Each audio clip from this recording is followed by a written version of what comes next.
Adelaide and across the country on the 3AW app.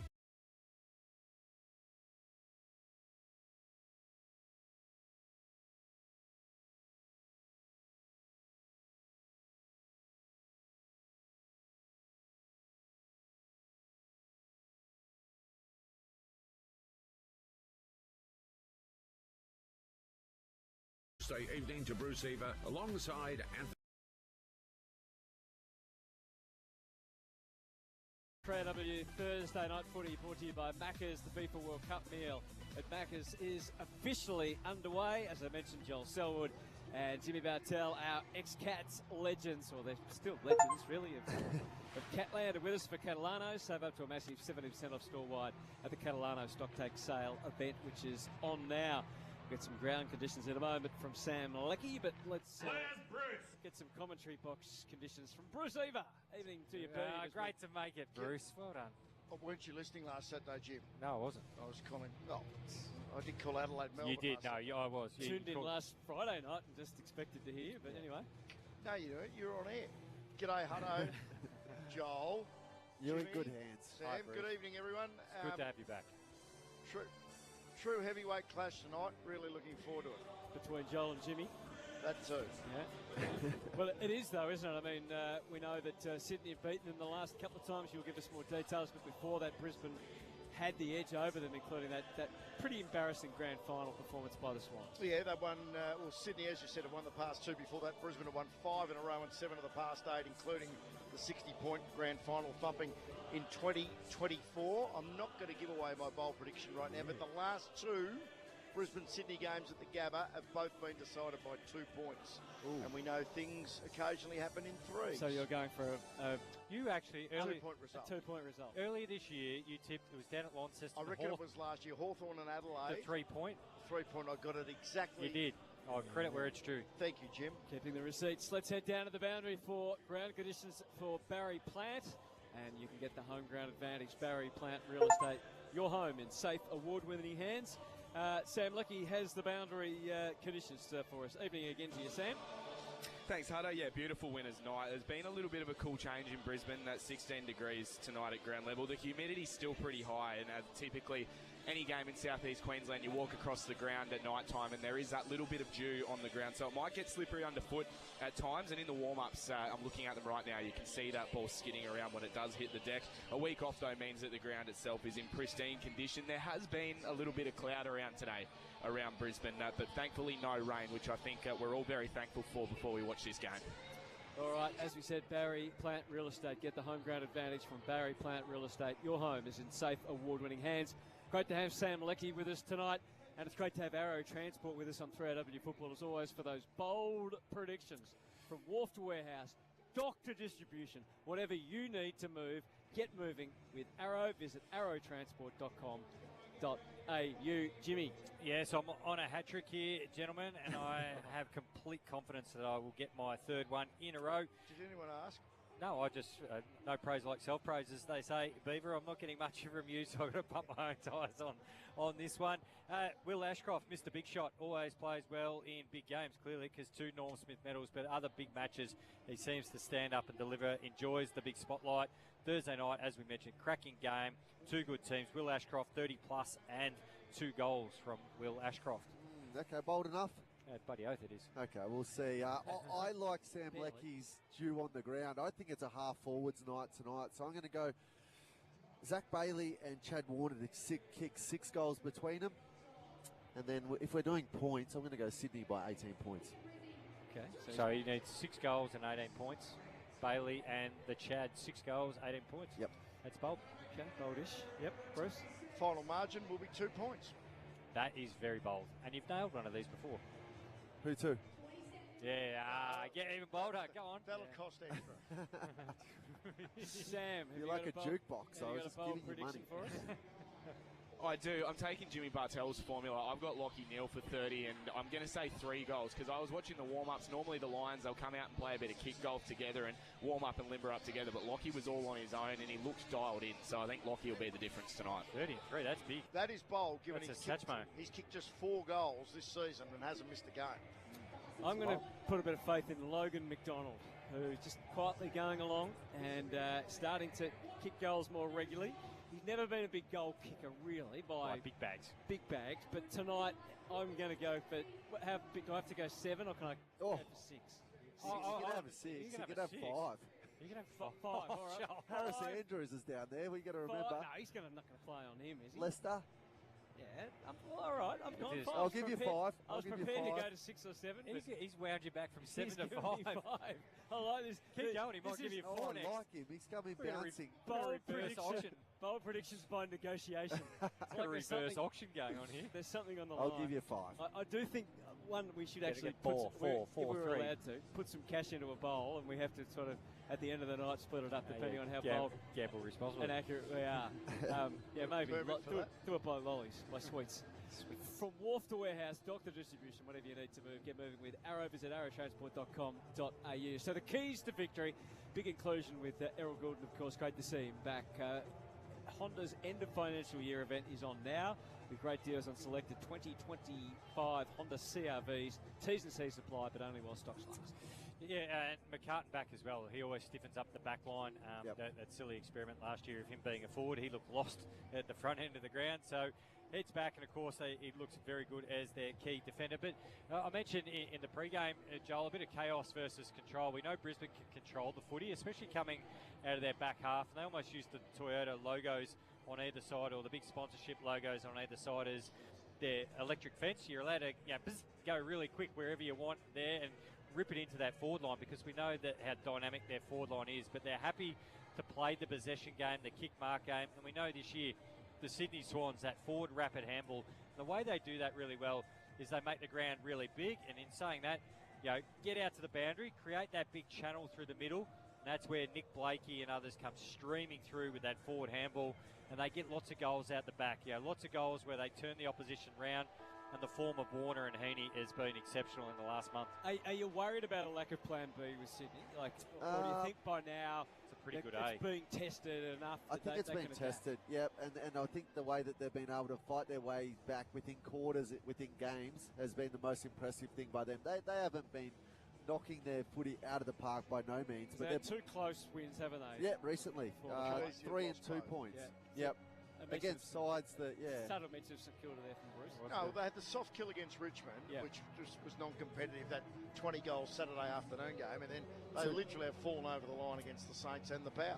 Well, that's it, But, I just think that they'll go on their way. The week off, I think, came at a really good time for them to reset again, pat themselves on the back for a really good start to the year, which they'll grow a lot of confidence in what they've been able to do. But Brisbane, look, they've been so good in and around the contest, the clearance work, but it's after that where they're having their most trouble. They haven't been able to get out, challenge sides, anywhere like they have at their best. So their post-clearance stuff, they need to make sure that's on tonight, because if they don't get that right, then they're going to be in a lot of trouble. I still have a worry that Brisbane can't bring it off their half-back line with effective ball use without Zorko back in this side just yet. So Wilmot and Fletcher, I'm looking to them to have a big game. Yeah, well, it is a big fortnight, isn't it, for the Lions? If they could win tonight and then beat the Cats in Geelong, then they have a month of playing 18th, 16th, 15th and 14th, and then it gets a bit tougher for them. Last team to beat Geelong in Geelong, the Brisbane Lions, so they'll go down there with a fair bit of confidence. Yeah, so it's... and then Sydney, I think they've learnt a fair bit from a couple of years ago where they were the front runner. This time they're second, obviously behind Fremantle, but we've already seen them manage their list. They've managed exceptionally well, I reckon. Yeah. They haven't played guys when they've been at any cloud over their head. Even what we're seeing with Errol, leave him till after the bye, give him a little extra week. He wouldn't have appreciated that at all, but just smart management. Question for you. We asked Simon Goodwin, and he pretty much gave us all the positions. It just more speaks to his ability to play all the roles. But where would you play him? And I'm talking about like maximum impact. Like he can be an All-Australian pretty much in all those roles. But where would you like to see him call it for 50 games? Right in the middle. Right in Centre the middle, centre bounce, I have him reading the game sort of a, you hate to say it, but Ablett type, like where you can try and get the ball in his hands all over the ground. Whether it's coming out defence, give it to him where you can, make him create the play. Slightly off topic, sorry, Steve. Simon Goodwin, do you think could be back? Hello everyone. Hello. Next year, or do you Mr. Dale. He sound open to the conversation. You just focused on how Brisbane straw flattens out after the trip to the Cattery next week. Yeah. Same time for the Swans. Cameron's first playing game up, so after the bye, like for the Lions. But this is the start of a really not tough too sure quartet of how this will matches. go. Bulldogs next week on the Friday night at the SCG. Trip to Perth to take on Fremantle, and then another home game, but against the Adelaide Crows. The following, they're really in prime time for the next month. All Thursday and then Friday then nights. they have a pretty softish run from there on in. So as long as they play well and say split their results, they'd be pretty happy. I think. But it's a big month. Yeah, it is. Yeah, win tonight would be massive for them. And just on a lighter note, early. Oh, 50-50. I think I did bet against them. Or tip against them, as they say. Now we're just wondering whether he I think I overclunked his 5-iron at Royal Melbourne earlier in the But week. yeah, this is going to be a hard 15 one. or 20 yards. But we're at the Gabba, so, you know, it's not impossible. Coming back from Mildura again. So, He was stuck in with the senior management. I was buying you know, gyms down had a at week off, so Yeah, no, see how we go. It is has affected my golf and hunting. They'll love Royal Melbourne, by the way. Okay. Thank you. And it was from an errant golf Well, swing? it's certainly not helping. Is that a contra deal there? Not at all. They don't do contract. All right, it's just been a slightly delayed start to this one as we've been just talking amongst ourselves, but we're just about set to go. So final selections tonight, Jimmy Bartell and Joel Selwood. I know Joel has already given it. Yeah, sorry. I went early, but yeah, I just have Sydney. I just think that I like Errol back. I like going down back and having McCartan down there. I just think they'll be steady. And how's your week, Mr. I don't have Brisbane just reaching Mr. the heights that Dale? they have in the past. I think I've been away for a I think couple Billy, weeks, but tipsters, that's odds, all right. whatever you may put it has, Or 1 the week. Lions winning this, but this commentary box Yeah. seems to be going for more the Swans, and I'm on the Swans tonight. I'm tipping the Lions. So we're all set to go for round 16. Second versus eighth on eighth home deck. The reigning champs. First quarter coming up for BP. Thursday night footy. All thanks to Macca's umpires tonight. It's an experienced quartet. Stevens, Meredith, Williamson and Howard. Hutto to take did up do the a Final call. Fantasy Perfect video conditions. And Draper wins the tap that in sync with it's in the Neil go Bailey, anyway. who But kicks here Brisbane comes the forward. match. Bice tracks it down, but he's tracked down by Morris. Good pressure on. Edwards is able to get a clean handball to Mills, though, as the Swans' defence go to work. It's a rush ball, whacked back by Gallup. Brisbane's way to Dunker. He looks like he might be minding Heaney. Berry toppled over. Loose ball at half forward. Quick kick McKenna. Gets Brisbane into the forward pocket. Cameron up against the line, escorted by an old opponent over the years, a regular opponent in Cunningham. And we are going to have a throw-in in the forward pocket. Geez, it was beautiful tap work by Draper in the middle, straight down to Lockie Neal. Right. So, boundary throw-in with the boundary umpire throwing it in from on the Oh, chalk yeah. as opposed It seems like a to fun series, the Trent Final Whistle. Fantasy stuff. Grundy wins the tap it straight to an Ashcroft, and that being Will. And quick snap at goal. I think it's on the bounce, shave the point post. And we'll have another throw in. 36 seconds in of playing time on the White Glove mover clock. Ball spinning back into play. Draper takes front position. Heaney front and centre, little handball to the skipper. Mills under pressure. Got a high, fast spinning kick almost to centre wing. And that's a very good grab by Curnow between half back and centre wing. Got the Darcy Gardner matchup. Charlie Curnow. Decides to play it back 20 or 30 metres. He tried to play it 20 or 30, played it 30 or 40. A few nervous moments for Tom McCartan, but he had time and space on his side. He retrieved it and tied his things up with a short pass to Bice. Left half back, he stands to attention. Goes Keep short. seeing the link for DK. Yeah, that's pretty much located at half back. something funny was happening in the studio, so I think I've sorted that one out. Tumble turn and tackle from Wicks was good. Disrupted play. McKenna overran it, not so Grundy. Little handball and gets it to YouTube can be a little bit funny. Harris Andrews beautifully located right on the wing, and there was nothing Cleary could do to stop him taking his first intercept mark of the night. And he brings it into Noah Answorth. So both So filling welcome each other out. everyone No score into yet through the first couple. into the stream. Don't forget to smash the like button. While we get into this, 2 likes already. Cool. And a big contest there with Mills. Couple of hard nuts there. Ball gets to the back of the contest off hands and out of bounds. So still awaiting our first score of the evening. Yeah, even with that, the Swans defended really high. Didn't want Brisbane to take it to the other side of the ground. Draper takes front position. Double Palmer. Back towards the line. Heaney and Rayner shoulder to shoulder. Back over the boundary line. And Ball already looks a little bit slippery at ground level. A couple of fumbles, but some great pressure early in this game. Cam Rayner last night spotted in the crowd at the Liam Paro World Title fight at Pat Rafter Arena in Brisbane. Draper swipes it down to McKenna. Can he run away from his opposite 26 in Bice? Bice tackling well. Ball spilled free. Mills gets a handball to Bice. Then the handball to Blakey, and he chiselled the pass down the seam to Warner. He's able to work it wide. Still 0-0 for now. Swans kicks it right up to the wing. Jumbo Heaney. Yep. And young Edwards, who enjoyed. It's going to stick that eventually. I'm working on it. Yep.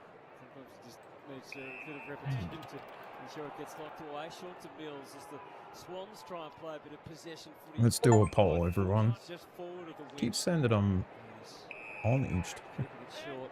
Again, Bice takes the mark. You can see already the lines. Just get back into the centre square, clog up the corridor. So Bice runs around. Places the kick in the pocket. Heaney was the early riser. Draper might have taken the mark. His initial intention was to spoil, but There we go. back to him, and he's able to get both hands around it over Errol Goulden. So still no score through the first 4 minutes of this one. Should Ruckman wear pink boots? That's the question that will be answered shortly as Draper kicks out towards the boundary line off hands. They're getting around a bit because they're World Cup specials. Correct, but still the question remains, should Ruckman wear pink boots? He fancies himself as a soccer player. Big Draper though. That's Ruckman. Draper's opposite number, Brodie Grundy's got the luminous lime on. He's about to do the ruck work against Draper. They get into a bit of a hug, no clear winner. Chad Warner tried to control it. Goulden's first touch was brief. They look like a new pack of highlighters, don't they? When they go against each other. I love highlighters. Yeah, this will be we lost against Fremantle, but it's going to be hard. But so far, so good. You know. Will Ashcroft superb. Handball to Berry.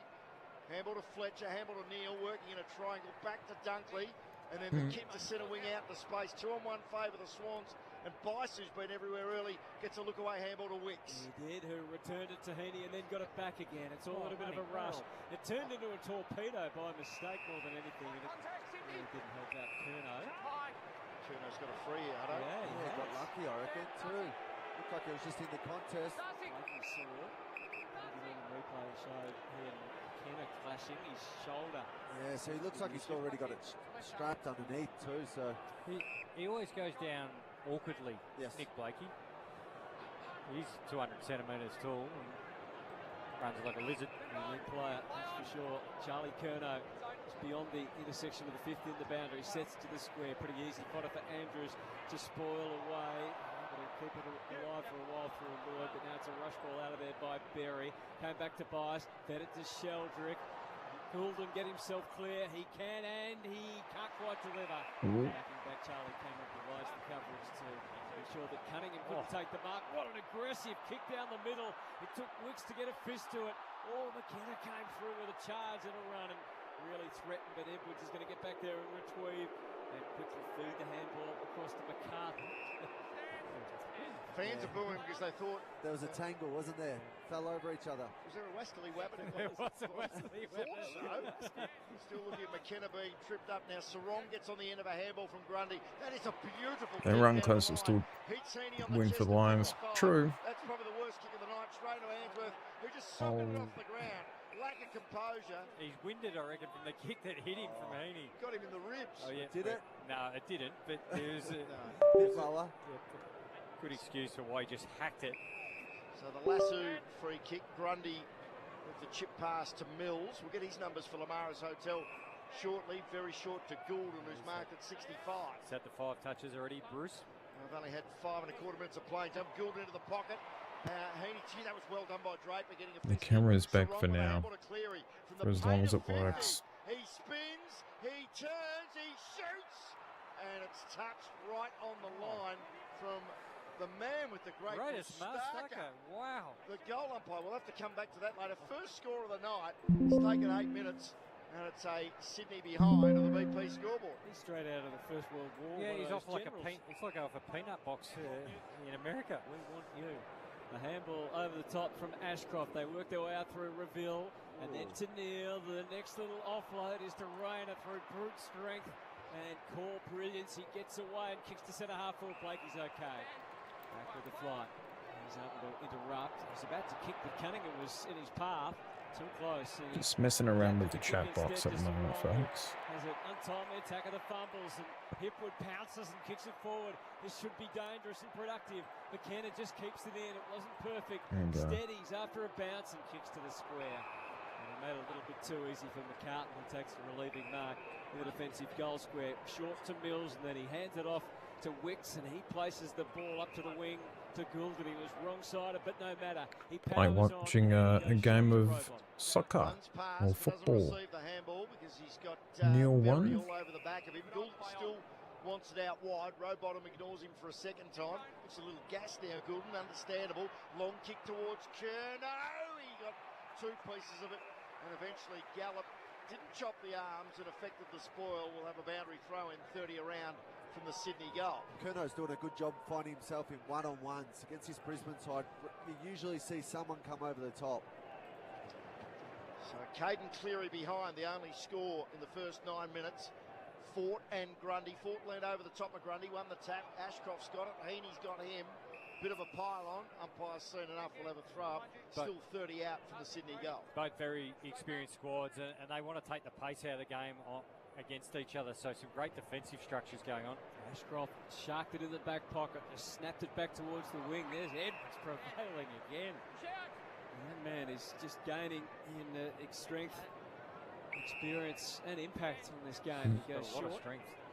He's a big beast. He's a brute. Yep. Anything can happen in this match, but not much has happened in the first 10 minutes now. Wow. Got bowled over by Bailey, and that has just goaded them into a little push and shove and a few heated words, but the ball has gone over the boundary line and out of bounds. The umpire's going with the grey school socks too tonight, Beaver. I know you appreciate that with umpires. Oh, we've got that new logo that I was working on. Probably one of the positives that's happened in the last few weeks. From Zach Bailey. Draws alongside Ryan O'Keefe tonight. Jake Lloyd equals 6th for games played for the Swans as it's back out of bounds. Did that come off Jasper Fletcher's boot? Yep. And Swans quickly talk the umpires into that. Errol Goulden will be the recipient of the preferred side for the left footer. Wouldn't mind seeing a Harvey Norman replay. Oh, thank you, Mr. Dale. Look at it. In fact, umpire Howard wants to have a Harvey Norman replay. Look at it as well. Well done. Nice and quick. Yeah, we're trying to improve things, and the coffee.com stuff is getting better, so we've got to work out what to do with the shop aspect. You know, putting story collections to sell, but I don't know which ones. Makes it tricky. Delivering away underneath, but he can't break clear. So now be a ball up, 40 metres out. Sydney's goal. Adams taps to the outside. Berry, forced handball. Trying to get his way through his Ainsworth. Shoulder heavily taped, but doesn't come out the other side. We'll have another ball up. Surprising lack of scoring, and even genuine scoring opportunities so far. Sheldrick tried to break through the maze, couldn't get a meaningful kick away. Ashcroft defending in the back pocket. Goulden either playing for a free or trying to win the ball his own merits now. Sheldrick is attacked, kicked out of there by Fletcher. Back beyond half back, too strong for play here. Could have been in the back on Loman. You feel like the first goal will come from a free kick. They are cracking in. There's lots of numbers around stoppage. Trying not to give each other space. Bit of talent in the Lions coaching box tonight. Dane Zorko, Hugh McCluggage amongst others. So not quite halfway through the first term. Still just the Caden Cleary behind, the only score. Yeah, got a few injuries still. We'll do it all again. Which is making life a bit harder. It'll be interesting to see how they use him over the night, with Grundy been doing sort of 80% of the work. So brought Laddams in. Don't know if he can play forward on Harris Andrews, but he might have to for a period. Just his second senior game for the year, Peter Laddams, and he wins the tap. Heaney under pressure from Dunkley. Little toe poke forward. Picked up there by Jordan. Pretty well handled in the conditions, and under pressure skids a kick. Skims a kick, in fact, into the right forward pocket. Eludes everyone. We'll have a boundary throw in 10 around from the Sydney goal. You wonder if they'll match the ruck, so every time Fortin Laddams comes on, Draper v Grundy. Good thought from the front, tapped down by Laddams, bounces up high. Doesn't mean it's right. You thought about it. I think he's interesting, Laddams. He seems to be in career best form. Yeah, he's in great form. Whether he stays or not, certainly other clubs have been looking at him. Can do some crazy, freaky stuff for a big bloke, can't he? Yeah, that's some real silly stuff. Yeah. Andrew Bogut, one of those interested onlookers at the Brisbane box, which is quite interesting in itself. Whacked away by Lohman. Some wrong at the point of the 50. Got a speculative handball. And Sheldrick did pretty well to get it out to Cleary. Gets it to Jordan. The tagger kicks to the square. Gardner well positioned then. Bumped into the post. Talk about a He-Man. He just bounced straight back. And he goes short to Fort. Talk about a He-Man. Thank you, Luke. Thank you, Lloyd. All those years ago, Windy Hill. Fort retreats to Fletcher. Sideways to Ainsworth. Kicks from almost defensive 50. Long high ball to centre wing. 2 on 2 there. Right at the back. Harris Andrews got the crumb. Wasn't even expecting it. Handballs to the Irishman and McKenna. Took a bounce. Great delivery to Cameron. And Cunningham was sort of ducking inboard. He just lost him in transit. Charlie Cameron marks. Tough angle for the right footer, but only 25 to 30. Yeah, I guess if there was anything that you wanted to give up, it was to the boundary line, and that's what Cunningham did. Didn't want him to go in behind, so allowed him to have that one towards the boundary. I think there was a little slip in there too. Such is the angle for the right footer. Charlie's going to set up for the left foot snap over the right shoulder. We're going to get a goal. One step out. Snaps. High. True. Straight. First goal of the night. Hey. On the halfway mark of the opening term. And John Denver rings around the Pat Gabba on this Thursday evening to kick off round 16. Brisbane won straight 6. Sydney one behind BP scoreboard as Charlie puts through his 31st major of the season. Yeah, they were just able to find a breakdown in Sydney's zone as they were coming out of their back 50 because Harris Andrews got forward and they were able to create the outnumber. The ball, bobbled into his lap, and that's when McKenna was able to be released. But McKenna's kick actually just brought Charlie Cameron into space. He was sort of watching the matchup unfold, and you're right, Joel. Harry Cunningham's like, oh, what do I give up? I don't want to give up out the back. I don't want him to hit up. But McKenna just lobbed it out and allowed Charlie to come back at the footy. Yeah, you spoke about those defensive structures before, Jim, and it's actually a bit of a finals game of footy. They're kicking it to contest. On that occasion, it was Harris Andrews that was able to win it on the wing. See how that was a drop punt like snap as opposed to a... It's the way he hits him. He doesn't actually follow through on his snaps. He cuts the back out of it. Centre-bounce read by Warner, who did a full U-turn before kicking it forward. Off hands, Sheldrick pokes it forward, Rowbottom pokes it forward. Gardner playing in front of Curnow. Handled it well, but Rowbottom on the follow was going to put a big wrap-around tackle on Leicester. Have a ball up. 25 metres out from the goal that Sydney are attacking. Tapped down by Draper, clean to Neil. Quick clearance is a good one to Ford, who took the mark, then he fell over. He's eager to move it by hand, which he does. Skipping through was Ashcroft, and his kit looks well spaced for Morris. It bounces just towards the boundary line. He keeps it in. Face off with Edwards, turns around, swings at top of the square. There's a flyer. It's Bailey, can't mark. He's got through. Has Rayner. Left foot kick is a beauty. There you go. Swivels the hips, turned onto the left, and snapped it through. And Brisbane hit the button. Go with a couple of quick ones and opened up an 11-point lead. That is an early contender for a Star 21 goal of the night, for a team goal that anything 20 years of keeping you connected. Yeah, good percentage play. Lockie, Neal, if you're going to kick it outside 50, you're going to kick it right down the middle. Make sure it gets out by a long way. He was able to do that in the centre of the ground. Again, went to a contest and Darcy Fort able to put his name on it. You love when a big guy puts his name on the Sharon. He was able to do that. And then Logan Morris told us that he's just going to challenge Edwards all night. If he's got space at the back, he'll use it up and creative enough to create that goal. 2 goals on the board, not too bad. Cam Rayner realised how big and strong he is on the move. He sees a tackle and goes, you're not going to hang on. Yeah. His power through congestion is a sight to behold. Now, there's a late whistle here. Is it one of the Ashcrofts? Yep, Will. Yeah, it's Will. Was that for a hold? Either way, he takes it quickly, and Rayner goes one-handed. I think he was feeling the pressure from behind when there was none. Swans should get out of trouble. McDonald, who we haven't called all night, eventually controls the footy. He gets it to Lloyd, who gets it to Sheldrick all by hand, and the little fumble by Roses, who also clatters into the boundary umpire. And we'll have a throw in And this Vulture Street side of the stadium, broadcast side of the stadium with Brisbane. With the only 2 goals of the evening, 2 straight 12. Sydney 1 behind BP scoreboard. It's not a great sign when the man you tipped to kick 6 goals gets his first touch halfway through the quarter on the halfback flank. Throw in, tapped down by 4. 5. Rather vigorously. It's a setback. Taken over by Neil. We'll have a throw in. Neil's Sheldrick, his company for now. Looks like Sheldrick is paired off with him. He's having a rest, so is Grundy. Harry Cunningham has an excellent record on Charlie Cameron. He's kicked 13 goals in 13 games against the Swans, and Cunningham has been his regular opponent. So an early strike from Cameron here tonight. 2 goals straight, 12 to 1 behind, and some nifty handiwork from the Swans to look to get away from that stoppage, but retrieved by Neil. Good tackle, Warner. Put it back in dispute. Knocked away Roses. Grabbed by Sheldrick. Hello, Colabrank. How are you? Rush. It's fallen out of the chest of Cleary. Good to see you here.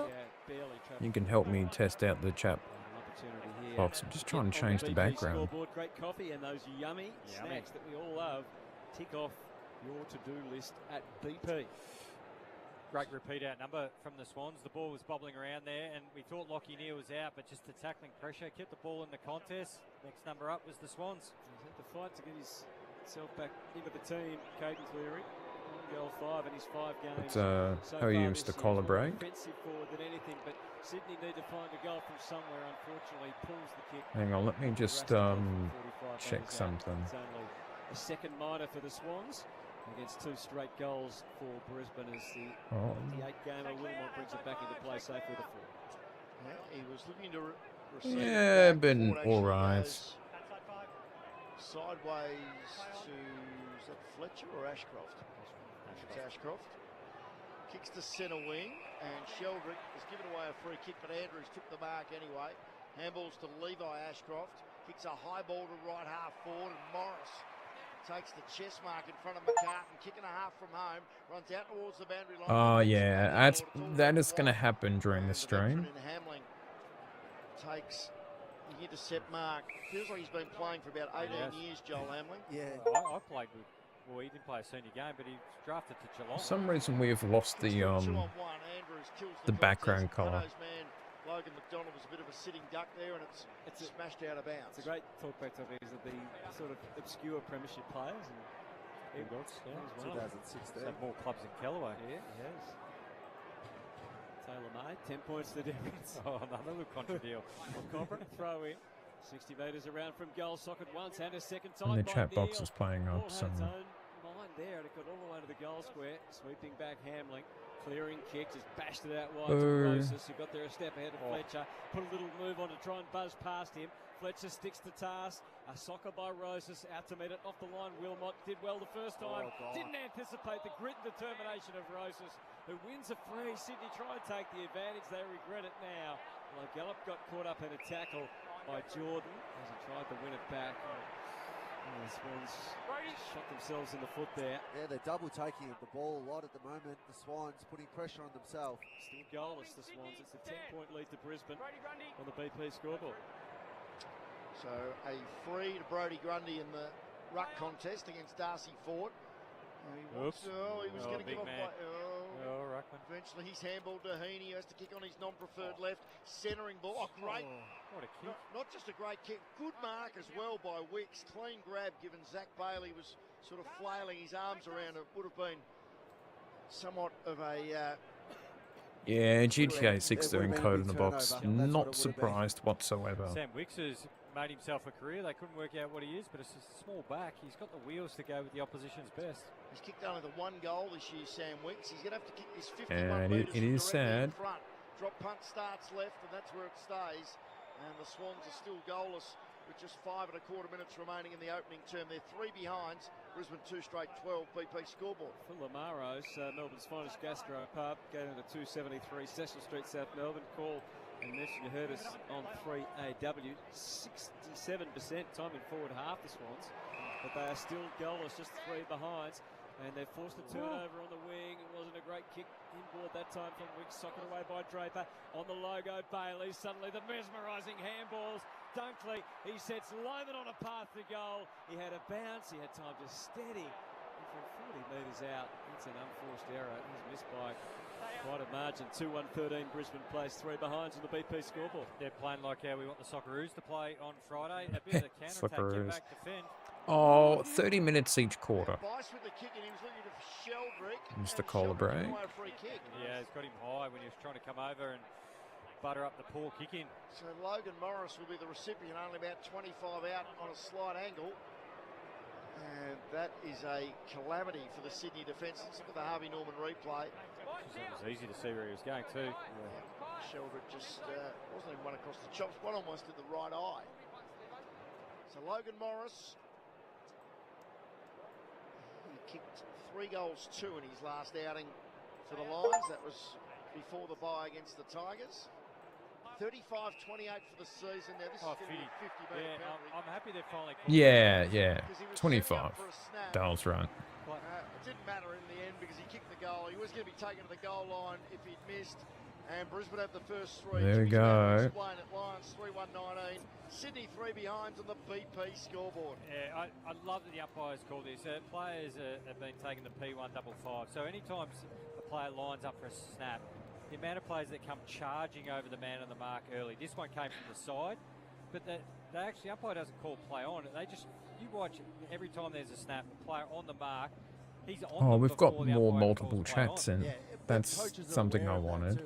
And now with the umpires going in the rooms before the Fix game, that issue. I reckon this is a big opportunity for those coaches to bring that up about opposition And just clubs, change put the it front chat of box mind, to something else. and then those things get called, obviously. I love when tech doesn't work. Why are they allowed to set up for a snap?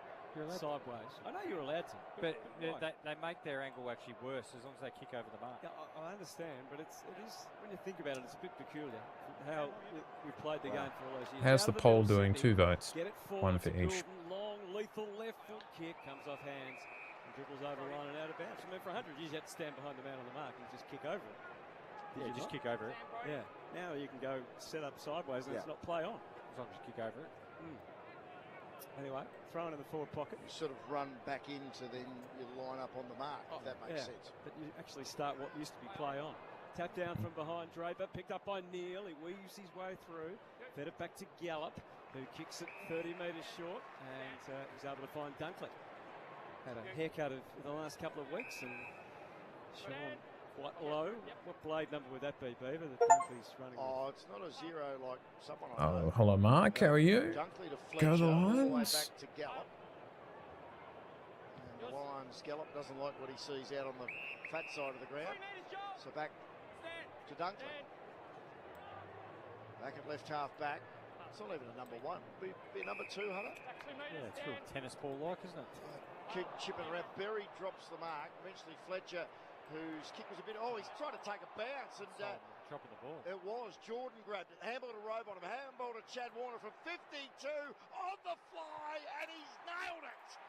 And finally, the Swans are on the board deep into this first term.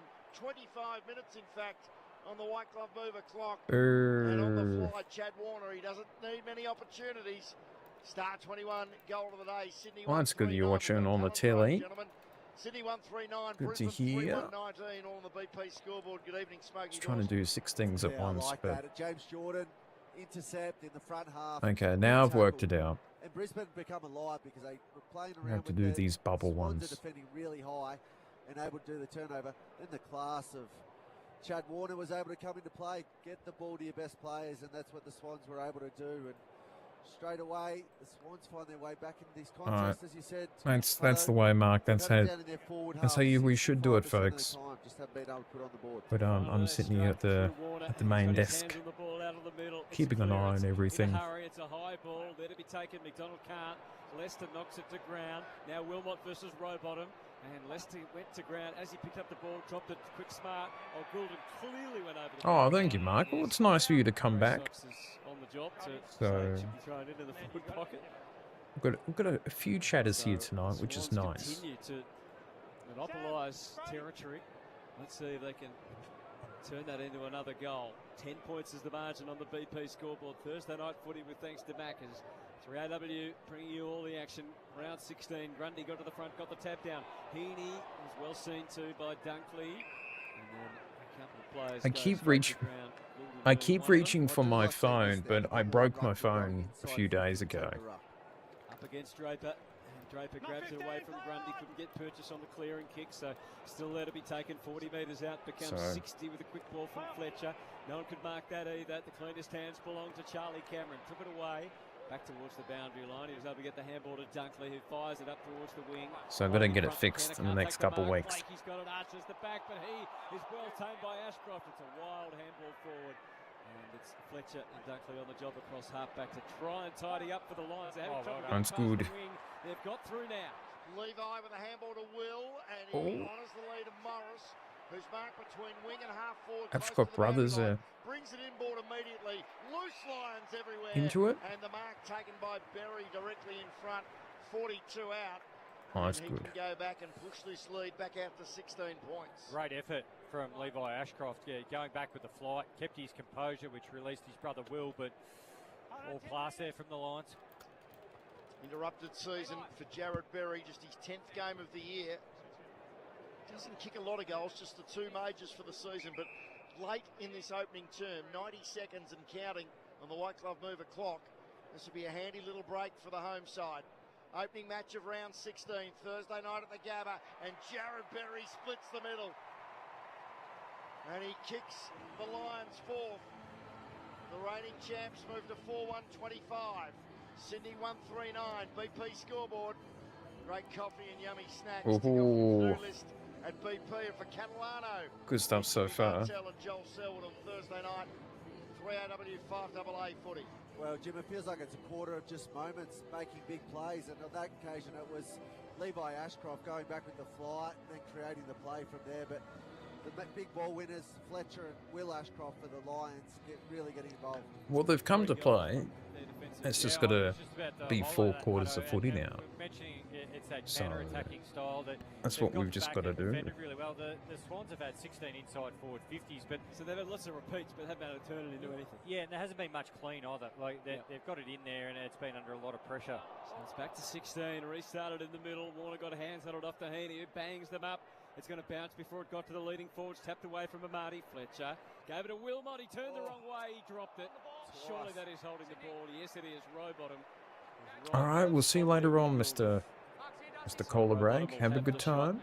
Which is resulting from about 35 out. And one of the great tacklers in the game, Rowbottom. He's a Bobby Boucher. He loves tackling. Yep. But doesn't get himself tied up in knots too often. No, that's the second time for the night. Bit slow at the moment, Wilmot. Handball the ball fakes. Fakes is not happy at all on the Harvey Norman replay. We're watching James Rowbottom, 3 goals for. He's a defensive player by nature. The Swans have had trouble converting the opportunities they've created. But Rowbottom goes back and has no trouble whatsoever converting that one. Yeah. Great and critical goal for the Sydney Swan, number 8, James Rowbottom. And the Swans at least have got a couple of goals to show for their labours in the first quarter. 4-1-25 Brisbane, 2-3-15 the Sydney Swans. And that is all on the BP scoreboard here. Smothering play. Interesting. It'll still be a really tight match. That's the best of the best. Local I'm thinking. In the state, and they'll even make you bet.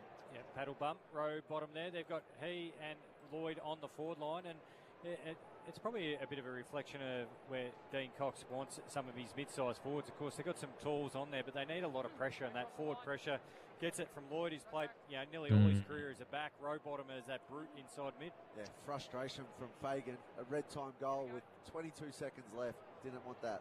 Kicks about a goal every 3 games. James Rowbottom, that was career major 48. Now, confusion, they didn't really take the advantage there. The Lions, that's a poor call.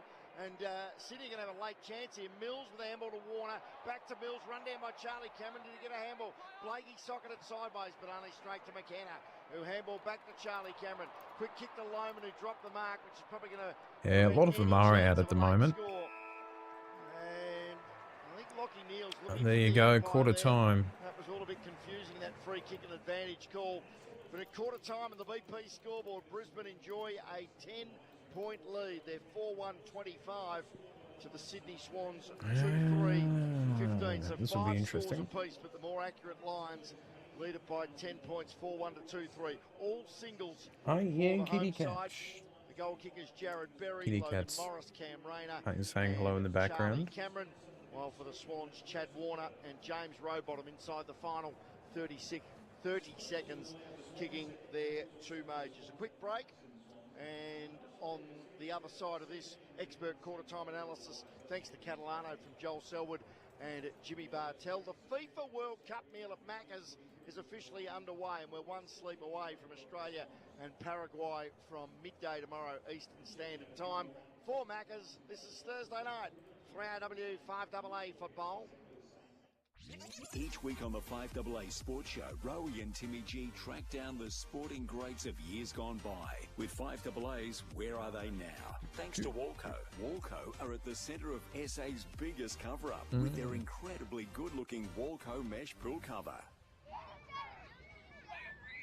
Hey, National Pharmacies members get free flu shots. Pass it on.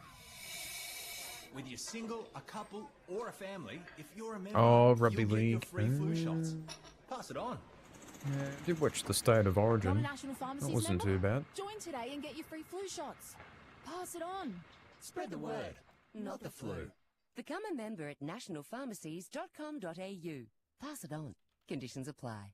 It's stock take time, and end of financial year savings are heating up. Save now on wood heaters from $999. Paramount getting done, yeah. Might be the case Visit there. today and get winter ready for less. Only at Illusion Gas Log Fires and Ultimate Wood Heaters. They say one of life's biggest decisions is buying a home, but sometimes the hardest one is leaving it. At Anglicare SA, we're here to help you stay where you belong, at home. We offer support for everyday things like cleaning, gardening, cooking, but are also experts in care management, allied health, and clinical nursing, because we believe there's no place like home. Let us help you stay where your heart is. Find out more at Anglicare SA. You are at home. When your youngest finishes school and We'll be kicking for charity for tonight because apparently every goal is worth when $20,000. you wake up and fall asleep to the sound of silence. Prince Lions Foundation. Just looking up something here. If only it happened sooner. Semi-retirement, disposable income, and infinite time to spend it. You're a super There consumer. you go. If you run a business that'd like to reach Was the born in consumer North we call the Queensland, still trifecta, got cousins speak to up us here. at 5AA. You had a dream. Life happened. You parked it. Well, That's the dream cool. is Yeah, back. we'll see how the Honda Maroons go in the Prelude next few returns, weeks. Reimagined for right now, for everyone who never stopped dreaming. See the icon for yourself at Formula Honda Glen Osmond or Modbury. The Prelude is reborn with hybrid efficiency, intuitive tech, and instant torque. Welcome back, Prelude. Visit Formula Honda at Glen Osmond Road, Glen Osmond, or North East Road, Modbury, and book a test drive today. First At quarter. Coles, snack for less. Right now, get half price Couple on more almond-shaped minutes. crackers, 160 to 190 grams. Now just $2. Save in-store or online. At Coles. Offer ends Tuesday. Depression affects millions of Australians. That's why CMAX is on a mission to develop better treatment options. But it can't be done without your help. If you're aged between 18 and 55 and generally healthy, you might be eligible to take part in a clinical trial for depression research. Participants will spend 4 nights at CMAX in Adelaide CBD and get paid for their time. Ready to make an impact on the future of mental health research? Apply today at Live in Melbourne most of my life, loved cmax.com.au. Fitzroy. 5AA's coverage of So you the joined, 2026 yeah, I AFL remember, you were a Premiership Fitzroy. season. Some supporters I know of in Melbourne and some in Queensland. Bit split, yeah. I think I'm the only one in Canberra. Feels like it. I know there are others out there, but you know.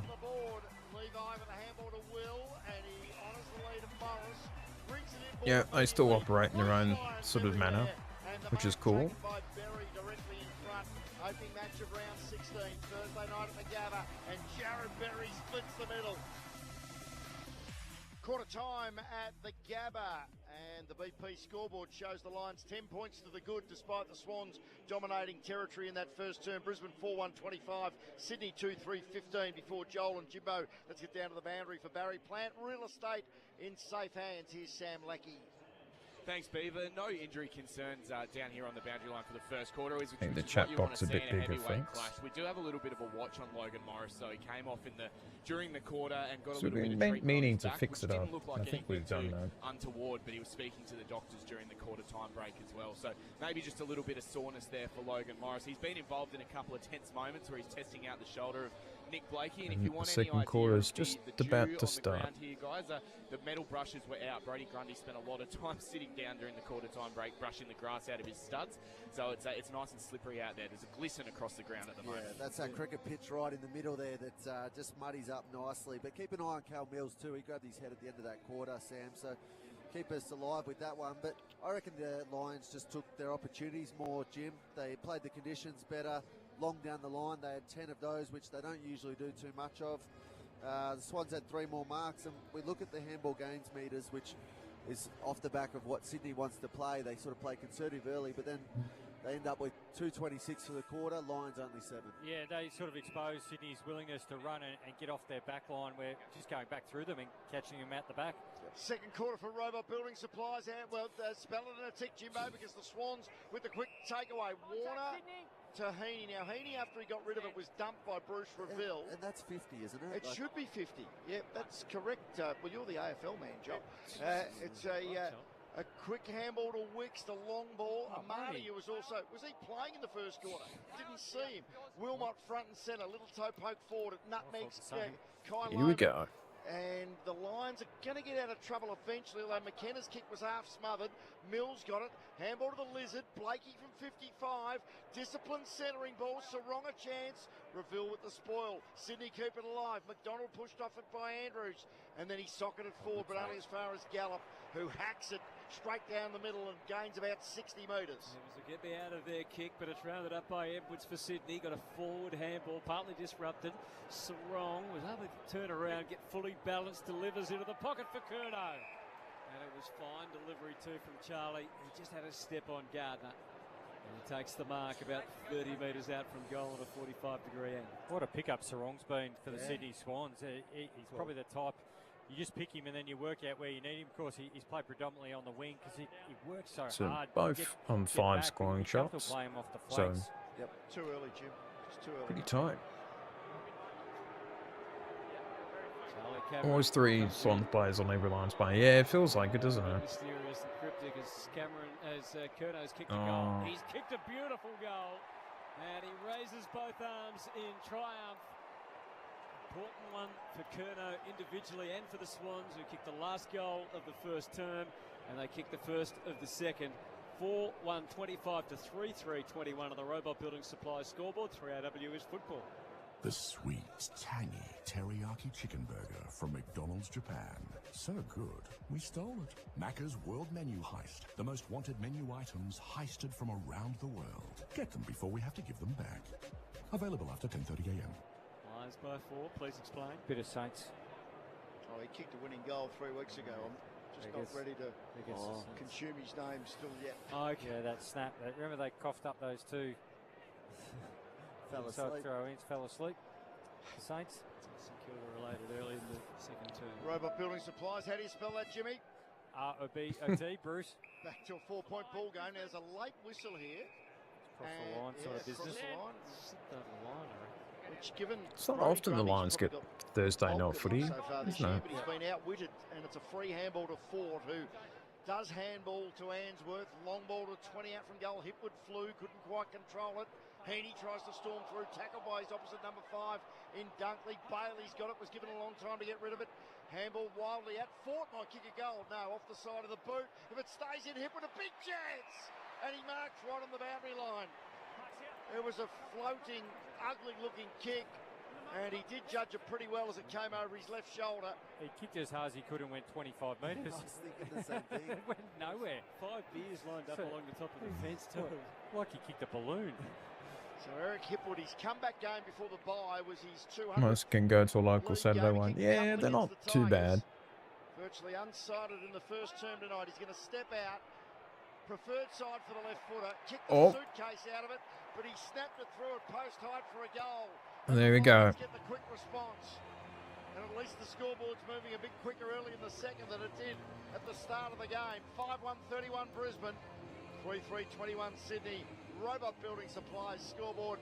And we're only 4 minutes into the term, thanks to our great friends in the White Glove Mover. Just got lots of numbers inside their forward 50, putting a lot of pressure on the Swans, and Darcy Fort was very clean, and we laugh. He picked the ball up and he's kicked it as hard as he could, and it just floated in the air and only went about 25 metres. Yeah, I mean, we normally stream at night time, so doing day footy streams are a little bit different, but I think Saturday streams do the best for us, like the afternoon ones.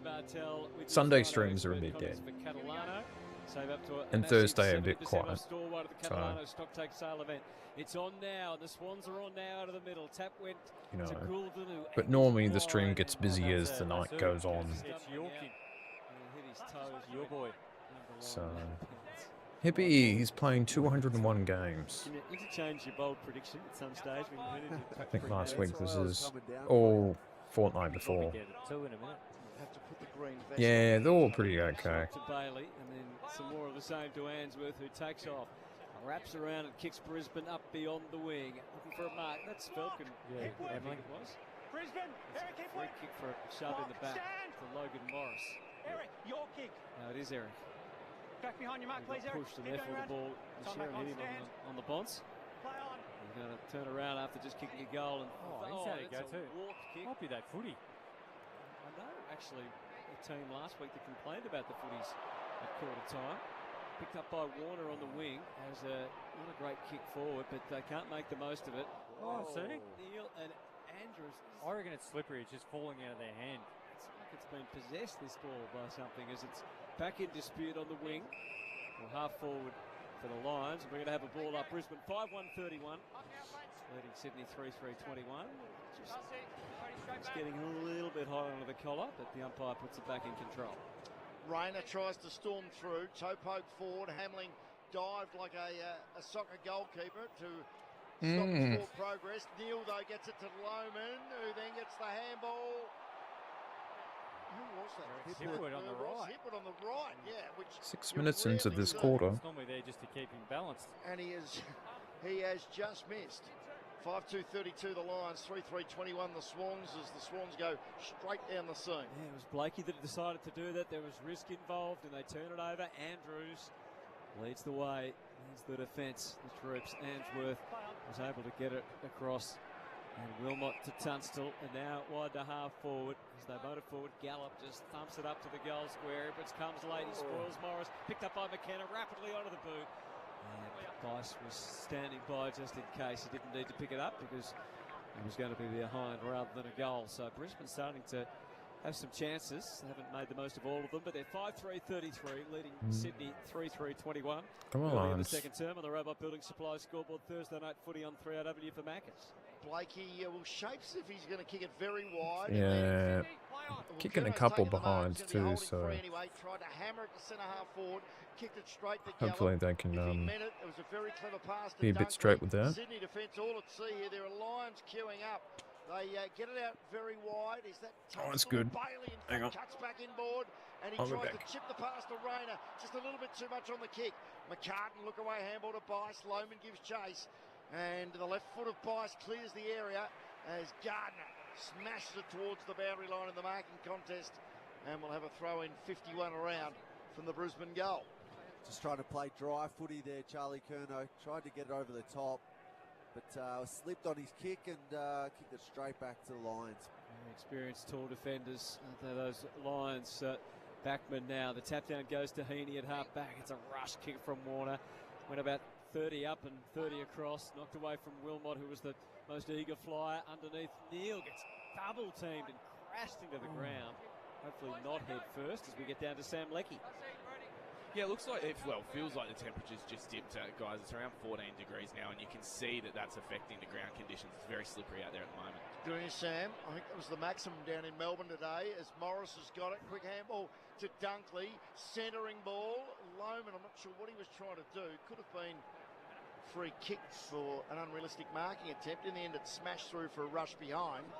And the Lions have had a 1-3 to 1 straight in this quarter. They lead at 5-4 to 3-3.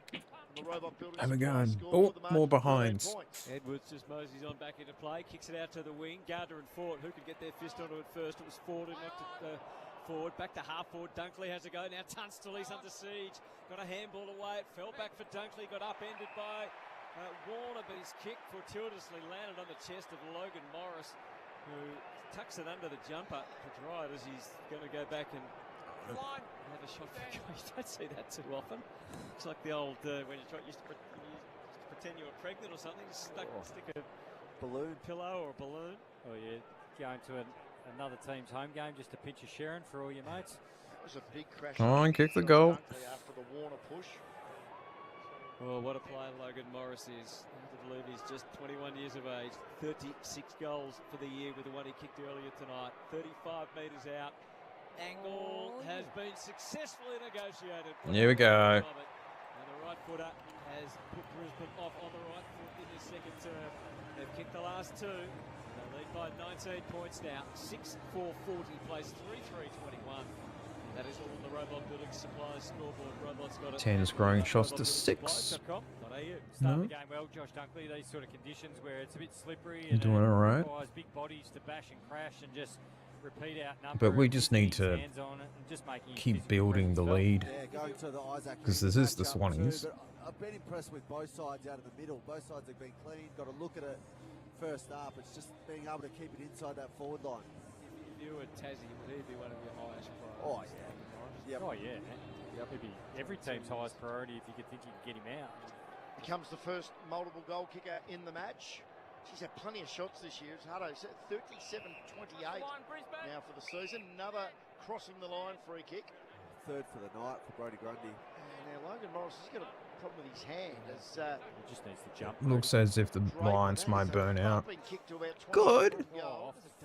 The old double fell. I mean, it's possible in the second half. Loman, whose left foot snap. Not too sure, but yeah, well, High, wide, and out to the left. And and we Lions have score had Loman's that second miss of break. the night. Sorry, Cameron keeps raising. 6-5-41 the Lions, 3-3-21 the Swans as Blakey wanders back into play. And he doesn't kick it too well. And it's marked by Will Ashcroft on the point of the square. We'll get back to that centre bounce in a moment. Oh, Jimmy. my camera. Why do you play up? Little hand off instead. He just lugs it into the pocket. I think I'm getting a frozen pizza for dinner. I've not had a good week. Gets to the front, picked up by Neil, who Maybe a Hawaiian pizza. ends it too much. It's 6-6-42 to 3-3-21, so they are doubling the Swans, the Lions, after being challenged early and late in the opening and second terms. It's back to a 21-point margin. Point. 7 scores to 1 for the term. Blakey this time goes short. 5 behind. 2-5 to a goal. As Heaney off a step.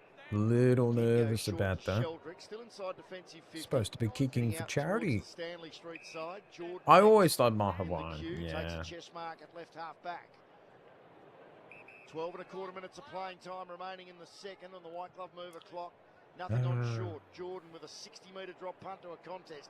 Andrews got a little shove under the contest. Curnow picks up the crumb, hammers it towards the left forward pocket in front Leicester. Same habit he's had his whole career. He doesn't even try to kick it to teammates. He just bashes it's easy. Brings it inboard to Wilmot and again straight down the guts. And straight into the waiting hands of Harris Andrews, who was desperate to handball, decides to kick is the more worthy option, and it proves true to Berry, who dabs a little short into Bailey. So there's the difference. So Charlie Curnow has done his whole career. He doesn't kick it to his teammates at all. It's still stuff you expect from like a 19-year-old. The difference being Brisbane turn, face the game. Everybody's leading. Just find the free. You're not going to kick it from 80 metres out. I don't think I've seen Harris Andrews get so many possessions so high up the grounds without it coming from an opposition player. So Zach Bailey, who's had a Well, wonderful Harris season, is doing his job. He's enhanced doing his well. value. Taking a little bit too long here to take his kick, so they come charging at him. He has got a high contact from Cleary. And it's interesting because this will push the mark further away from goal than it was initially, I think. That was a curious case. He reckons he ran out of time. Yeah. Very experienced Andrew Stevens, the umpire as well, with the call. He doesn't like the call, Zach Bailey. No. Still shaking his head as he's lining up for his next shot. I wonder if it might put a bit more pep in the step. His kick now has to cover 55 metres. Out to the right. The line is not a problem. It is not a problem at all. Oh, he's a proud man. Oh, yeah. Call, but he loves the kick. He's landed another bomb. Just detonated one from outside. Oh, yes. We'll do the clap. To start 21 goal. The set drive from Sound effect. and they have left the Swans in their wake. 3-3-21. Oh, let's not start using language like that. Dominating the Swans at the moment, all over them. Playing Just- all down their half, putting enough let's not pressure get on ahead them. of It just feels like ourselves. it's really open going into that forward line, working for each other really well, and just letting you know, guys, that's the second of 6. So far, so My bold good. prediction for the night. But the kicking and inaccuracy is probably the one thing I'm a little concerned about. For Logan Morris, Sam. He's back out on the ground now. It's just a little cut between his thumb and index finger, so they got that cleaned up. He's back out there. I wouldn't. Maybe later on in the season when I've got the money, because I would like to get a modern day Lions shirt, like the coach's shirt I like the most. But I just wear this whole thing, because that's what I've got really. Also then McKenna, good bump, and then gathers at the Irishman. Centering ball, Morris almost. Oh, Morris, no. Pocketed by his own teammate, Big Edwards. They will get out of trouble. Wicks bounces his way towards half back on the handball. Yep, left to be a bit to be desired, and then Blakey went without it. This greasy footy now with the dew in. Dunkley, will he win a free kick against Cleary? Brisbane just outnumbering Sydney everywhere, and Wilmot's going to reload. Outworking them, he kicks into the pocket. It's a high ball. Edwards got fist to it to Rowbottom, so it was well directed as it turned out. Back towards the wing, Warner versus Will Ashcroft. Warner couldn't take the mark, so he wins it at ground level. He fed the handball back. Sarong just threw it on the boot and hoped for the best. Cleary versus Wilmot. Wilmot wins with his fist. Knocks it straight over the boundary line and out of bounds. 7-6-48. Plays 3-3-21. Good craft in the middle by Levi Ashcroft there. So just remind us of your bold prediction. The modest Joel Selwood was just quick to remind us. Well, it's 2 down at the moment. 4 goals to go for Chad Warner and Zach Bailey. Ashcroft takes off, takes the advantage, kicks to a 1-on-2 against.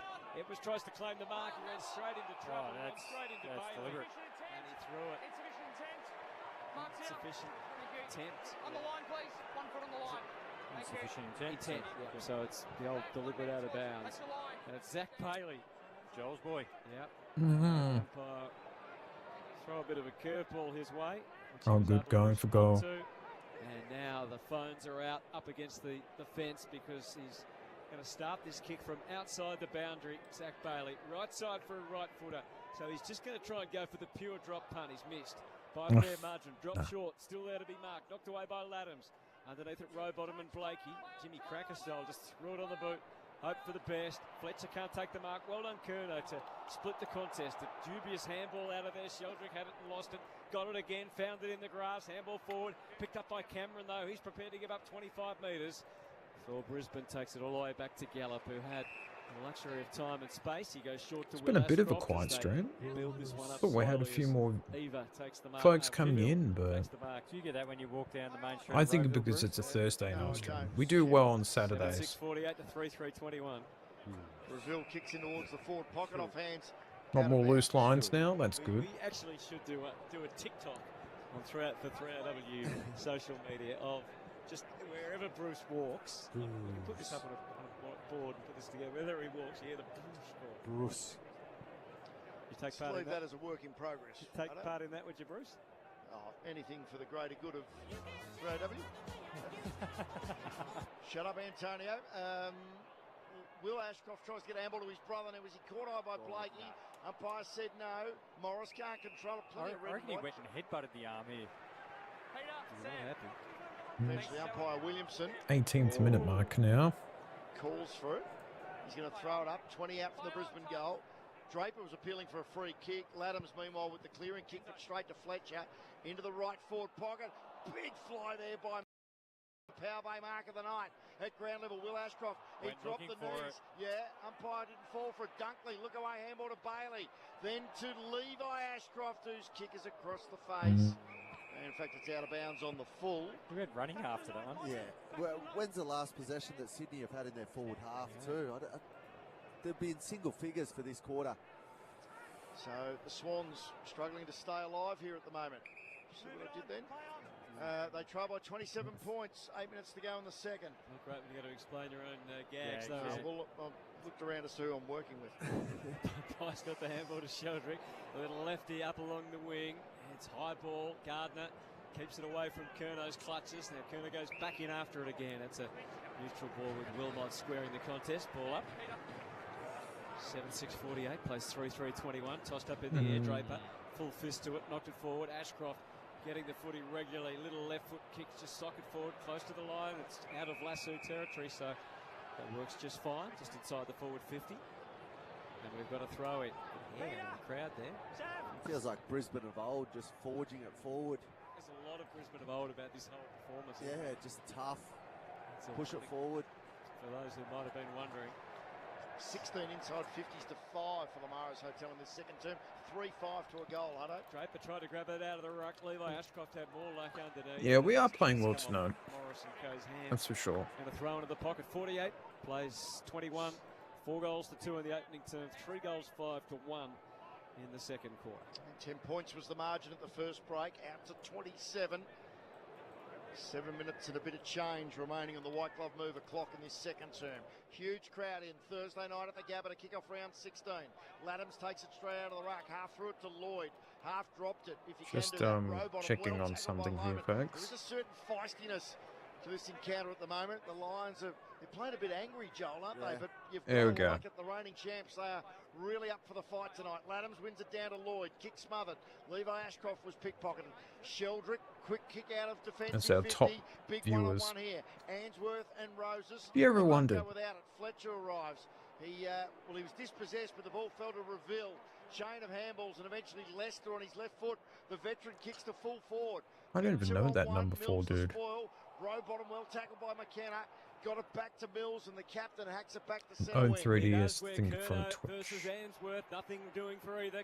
Charlie Cameron had a couple of whacks at it. He thought he got tripped. Nothing doing for Charlie. His frustrations all too evident.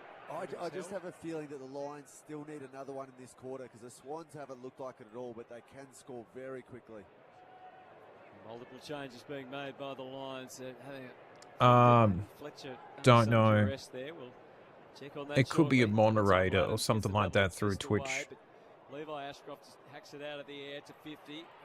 Got too tall on Neil. Sarong and Sheldrick combined pretty well. They get a handball forward. Tight for Warner, but he didn't flinch. Now, did he step over the boundary line? He did. He's not convinced that he did. Wasn't he caught high? Apparently not. Might have been already over. This is the eye of the number one. He's one of the Swans' best players in the first quarter. Yeah, he's been really sharp tonight. Many of them have had their hands on the footy in their second term. Again, they're defending. Laddams from the front, taps it down to Sheldrick. Couldn't get a clean getaway. In goes Bice, tackled immediately. In goes Sheldrick, tackled immediately. Over the top, row bottom. He copped some of his own medicine, but he's able to manufacture a bit of a mangled kick down the line, which bounces end on end and will be lassoed up. And a free kick to the Lions. Lamaro's Hotel, do we keep a stat for when the Swans last had an inside 50? Oh, there you go. Bruce. Good job, Bruce. That's the McMoz. Who was that kicking it backwards? Yeah, 35 metres straight to the number 35 in the Swans jumper too. Charlie Kerner. Who was that? I think it was line? Gallup. Yeah, it was. Off the side of the boot. He was looking for Harris Andrews and he's kicked it straight to Charlie Kerno. Does it count as an inside 50 incident? Yes. It actually does. Yeah, it goes as an inside 50. But not to Gallup.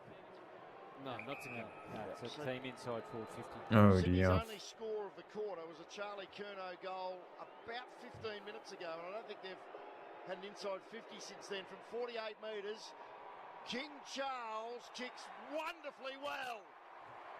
That is a massive drop punt from long range, sails through three-quarter post height, and that is the epitome of a goal against the run of play. Yep. Sydney 4-3-27. Brisbane 7-6-48. Robot Building Supplies scoreboard. 5 minutes remaining on the white glove mover clock. 81% time in forward half this quarter. I can't remember such a dominance from one decent team. Yeah, I mean, it's all started from the middle too. Just Brodie Grundy giving away too many free kicks. Yeah, I was going to say, they've got a Grundy or a Draper problem. It depends which way you want to look at it, because he's lost his confidence. He's trying to second guess, and it's like he thought the rules were last year. Trying to step around. Yeah. Just get in there, big guy. Like, he's going to have to compete. It's like he's avoiding body contact in the centre bounce. Now the problem is they've got Laddams and Grundy on the ground at the same time, which you knew they were going to have to do throughout the night, but it doesn't look good. Curnow up to 38 goals, 4 behind King. So Sydney get a little bit of substance in this second term, although the kick from Mills is smothered immediately, so he's on ball. Lions able to whisk it away. Charlie Curnow drops it on the boot. On the bounce for Morris, it got away from him. Lloyd is there, picked up by Mills. Thrust it onto the boot again. Brisbane playing in front. Fletcher won it. His kick was smothered immediately by Grundy. Just able to dig in here a bit, the Swans, after getting some nourishment. They're able to lock it away. Right half forward for Brisbane. And we'll have the ball up. Nourishment's a real word that's crept into the AFL lingo, hasn't it? Scoreboard nourishment. Yeah, a bit of nourishment. Anything to do with food's okay by me. Tap down. Yummy snacks, of went course. to Warner. The crumbs went the way of Lloyd. He got the ball to the wing. Picked up by Gardner. Swings it up towards half forward. Sandwiched in between. The ball is then kicked by Ashcroft. Just nibbling away up forward was Morris. Can't quite be on much Allen and keep going with this. Bailey is crunched. He was the meat in the sandwich. And the free kick is going the way of Zach Bailey. Thank you, Joel's boys. And just working to the next contest again. This is where the worry was for Brisbane, but they've been able to do it really well tonight, getting inside 50, putting enough pressure on the Swans and keeping it down there. It's pretty sloppy work there from McCartan. Yeah, yuck. 12 free kicks to 6 in favour of the Lions for Lamaro's Hotel. Oh, camera frozen again. Yuck. It was yuck. As opposed to yummy. 10th rated player on the Turn ground on so that oven. far. Prepare myself. We've seen one long ranger, and this one has missed. Not much shadow of a doubt. To the right, they have really capitalised on their dominance in this second term. 7-7-49 plays 4-3-27. And that is all on the Robot Building Supplies scoreboard. Robot's got it, and they deliver. It's a bit of the old Lions with their wastefulness, and Riley Bice has kicked straight to Levi Ashcroft. Dean Cox, head in hands, and well, that's an even more catastrophic pass. Second one for the night. Yeah, that is unbelievable. No more for you, son, for the night. He was looking to kick to the captain, which is always a good idea, Joel, isn't it? But well, yeah, but not when you're kicking as badly as what he is. Wow. So Levi Ashcroft now just 30 metres out directly in front. Should kick a goal and does. Ho ho ho! His first of the night. And the Brisbane Lions kick their fourth of the quarter. 4-6 to 2 straight. 10 scores to 2. The lead out to 28 points. Brisbane 8-7-55, Sydney 4-3-27. Robot Building Supplies scoreboard. Robot's got it and deliver. Go to robotbuildingsupplies.com.au. For Catalano, here's Jimbo and Joel. Yeah, Nick Blakey comes on the ground. He waves to Riley Bice and said, that'll do you for the night. You've lost all your kick-in licence for probably 6 months. I was going to say, you can be suspended for a while. Yeah. So Sydney have got the top 3 rated players on the ground, and Brisbane have got the next 11. Who are It feels like that. It actually feels like they're doing it as a collective, the Lions. Yeah, Warner, Edwards and Curnow are the top 3 rated players. Yep. Jumbo Heaney. Back in the middle. Tap from that's Grundy, interesting. Accepted by Heaney. Falling to the ground. Got the handball away to Bice. Forward hands. That's more than like. No. Oh, Grundy had an unnecessary bounce. He was tagged by Tunstall, but he still was able to hit the mark. Not necessarily the one he was aiming for. Goulden has taken the mark. Should have been a push in the back too. That's another one I want to see. Yeah. When players on the run, they get pushed in the back. It's okay though when the kick hits a target. Though. No, I'm talking about the person applying pressure. Yeah, but that wasn't too. That was more his butt and his. Yeah, that is the one they do. Back. We're going to grade hammy injury. So Errol Goulden, he did the injury earlier in the season against the come Brisbane on. Lions. It's great to have him back, but he pulls the kick from 30 metres out. And that is one that really needed to be converted for the Sydney Swans, who are struggling to create chances in this second term. That one is wasted. 8-7-55 to 4-4-28 on the whiteclubmover.com.au clock. The best of the best local country interstate And they'll even make your bed. Just 2 minutes remaining in the second term. 55 plays 28. Fletcher, Will Ashcroft, Lockie Neal, and now Harris Andrews. That's the order of the short passes. And eventually Andrews long to centre wing. Morris got one over the shoulder from McCartan. Probably was a legitimate spoil in the end. Dunkley toe poke forward. Jake Lloyd gets in the way. And from centre half back, kicks out wide. Well-weighted kick as well. And Hamling marks and needs a runner, and he gets one in the form of Jordan, the ex-Demon.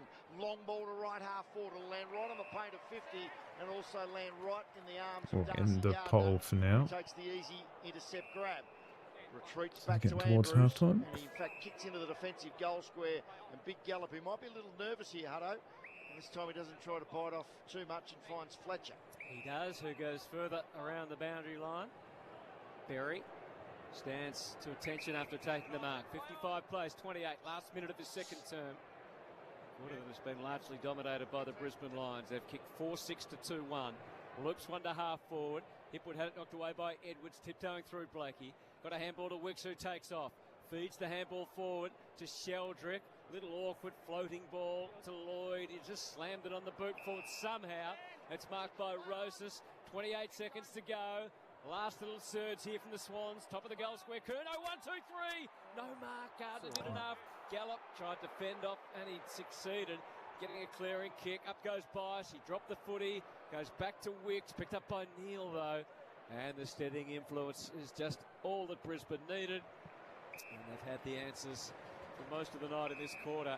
So Sydney not able to take full advantage there late, and it will be half-time with Here we go. the Brisbane Lions very much deserving their lead of 27 points, 8-7, 55 to 4-4, 28. And the Robot Building Supplies scoreboard. Have a look at the Harvey Norman replay there. Now half-time is coming up for Sheen, but stats, important numbers for Lamaro's Hotel, Melbourne's finest gastro pub, 273 Cecil Street, South Melbourne. Call and mention you heard us on 3RW. We'll give a comprehensive There's halftime. But the most important thing So- in that quarter was the Brisbane dominated. They kicked 4 goals, 6 to 2 goals, 1. Joel, And give us I am going to go 20 down and get my seconds. pizza, and then I should be back a little above later others. on. But so Six far, players good with match. 3 possessions Really combined. happy with the Lions so far. they So actually we've had 3 players that went statless, I think the and break then 3 might have players helped that us a went with fair 1 bit. possession. So that was the story of the So- quarter. They couldn't get their hands on it, and Brisbane, I don't know. I think they need another goal in there to make the most of it. Get 10 scores to 3 for the term. Still a Yep. 4.5 goal lead. But A very I'll be handy back. break for the Lions at the main change. The goal kickers, Logan Morris has 2, 1 in each quarter, and a cut right hand for Deep Heat. Not that you want to put the Deep Heat on the cut just yet. Singles to Berry, L. Ashcroft, Rayner, Cameron, Hipwood and Bailey. While for the Swans, both their goals in that second term kicked by Charlie Curnow, Rowbottom and Chad Warner kicked their first term majors. More from Jimmy and Joel coming up at halftime with thanks to Sheen. Questionable insurance companies lead to questionable repairs. Come to Sheen Panel Service for the right advice. Give them a call, 1300-REPAIR. That's 1300-REPAIR is the number to call. Halftime at the Gabba, 55 plays 28. It's the Brisbane Lions, the reigning back-to-back premiers. We've got it over the second-placed Sydney Swans thus far. 3RW football brought to you by Macca's. The FIFA World Cup meal at Macca's is officially underway. Whether you're buying or selling a house, renting or leasing, the right advice makes all the difference. So join me, Stacey Lee, and the experts from Toop and Toop for Real Estate Radio every Wednesday at 2 p.m. Hear about hot properties, high-demand suburbs, and the best tips from Adelaide's trusted advisors in real estate since 1985. Or speak to the team off-air after the show from 2:30. That's Real Estate Radio with Toop and Toop every Wednesday afternoon from 2 p.m. on 5AA. Always Adelaide. There's a better way to choose your next car. Not bumper to bumper, but vineyard to vineyard. Come to Barossa Auto Group and test drive Ford, Volkswagen, Honda or Kia, where the road opens up. And the drive means everything. Take a country test drive. We'll even buy you lunch to make a day of it. T's and C's apply. Barossa Auto Group, Tanunda and Nuri Utpa. Thank you for calling 1-800-GOT-JUNK. We make room for possibilities. We've loaded the moving van and we're leaving a ton of stuff at our old address. Can you make it disappear? All you have to do is point. Can you come right now? We're on our way. We make space for hope. We make space for dreams. We make space for what matters. We are 1-800-GOT-JUNK. Let us make room for your possibilities. We can make your house happier and your future brighter. Call 1-800-GOT-JUNK or visit 1-800-GOTJUNK.com.au. Some swear jars collect coins, but at Buy Urban Bathrooms and Kitchens, their swear jar collects promises. Hi, I'm Renette, a designer. I swear to listen to your ideas and help create a functional space for you. Hi, I'm Rick the plumber. I swear to always be on time and clean up after myself. I'm Laura. I swear to help bring your thoughts and design ideas to life, just how you envisioned them, or better. For a team that swears to deliver on quality and service, see Buy Urban Bathrooms and Kitchens, Adelaide's home renovation experts. Illuminate Adelaide, bringing bright lights, excitement and big adventures from the 1st to the 19th of July. Ignite your winter nights with City Lights. Illuminate Adelaide's favourite free citywide spectacle. Wander through 17 nights of free interactive installations, stunning projections and immersive light experiences, stretching from North Terrace to the East End and all the way to Rymel Park. Featuring leading local and international artists. Rediscover the city after dark at illuminateadelaide.com. At Sky City, we're here for it. The nights you plan and the ones that just happen. An early booking that becomes a late finish. Where catching up with old friends turns into heading out with new ones. And the binding show only ends when the hotel door closes behind you. No matter what your plans are, at Sky City, we're here for it. If you need to fix your pipes, call Precise. Call Precise. If your toilet's blocking up, call Precise. Call Precise. If your lights aren't turning on, or your hot water is gone, or a plumber or an electrician, call Precise. Precise. Precise Plumbing and Electrical. Call 1300 700 200. That's 1300 700 200. Precise Plumbing and Electrical. Local and experienced trade specialists. Or a plumber or an electrician, call Precise. Call Precise. 5AA's coverage of the 2026 AFL Premiership season. Keep a stat for when the Swans last had an inside 50. Oh, there you go. Bruce. Good job, Bruce. That's the McMoss. Who was that kicking it backwards? Yeah, 35 metres, straight to the number 35 in the Swans jumper too. From 48 metres, Jim Charles kicks wonderfully well. That is a massive drop punt from long range. Oh, footy clubs, footy fans, take note, I'm sure they are, of this first half of football from the Brisbane Lions. And probably as impressive as they've produced for the season. 8-7-55, leading Sydney 4-4-28. Certainly that second quarter they absolutely dominated from a territory point of view. Didn't really capitalise on all their opportunities, but they kicked further 4 goals, 6 to add to their 4 goals, 1. And they are 8-7-55, leading the Sydney Swans, who had some moments in the first quarter which they didn't make the most of.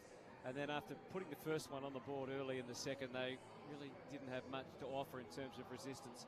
So it's 4-4-28 to the Sydney Swans. At halftime, 3AW football, with thanks to Sheen, questionable insurance companies lead to questionable repairs. Come to Sheen Panel Service for the right advice. Give them a call on 1300-REPAIR. Jimmy and Joel to sum up, and they'll include some stats with thanks to Lamaro's Hotel, Melbourne's finest gastro pub at 273 Cecil Street, South Melbourne. Call and mention you heard us on 3AW. Yeah, they were very good on the counterpunch in the first quarter. Brisbane, they got back, defended really well, and they caught the Swans really high, who were overcommitting, trying to get on that forward handball and got some goals out the back. But it sort of flipped around the field position. If you had your seats caught a left hand of our dial here on the 3AW dial, you would have seen a lot of footy because it was in that 50 for most of the half, and they probably could have been further in front, but what they've taken away, Joel, from the Swans have still had plus 20 in handballs, but it hasn't been that overlapping attacking handball. It's a little bit of shifting the pressure with handball. It's like, here, you take it, yep. And then forcing them into some skill errors as well. And the 48 marks that the Lions have had, again, shows they've got great control of their game. There's a real maturity about Brisbane. That's why they're two-time reigning premiers. They've been up for so long, so they know when to go fast, when to go slow, when to put speed on the ball, and that's what they did. They moved the ball around, and you go back to when Charlie Curnow got his goal. It was 4 or 5 kicks in their back 50, shifted it out wide, they got the outnumber down the line, bang, away we go, and they got forward of the footy. Yeah, that's what it felt like. I tell you what, the Brisbane Lions and the gears that they've been able to play with in this game, they just played in an arm wrestle first up in that first quarter. In the second quarter, had everything on their terms. They got, as you said, got their marks up 27-9, which was a big difference. That put the inside 50s 19-8. And to be honest, the biggest stat of all, I reckon, and you spoke about it early, Hutto, was the goals from defence. They've ended up kicking 4, which is just a stat that I believe it's too easy to play against. Yep. You shouldn't be able to take against a really good opposition end-to-end like the way that Brisbane are. Swans have got to clog up that middle of the ground, make it harder and make them go around them. Yeah, because they've committed really hard in attack, the Swans, but then it's what are you doing next? It's can you actually slow Brisbane down? Can you cramp them?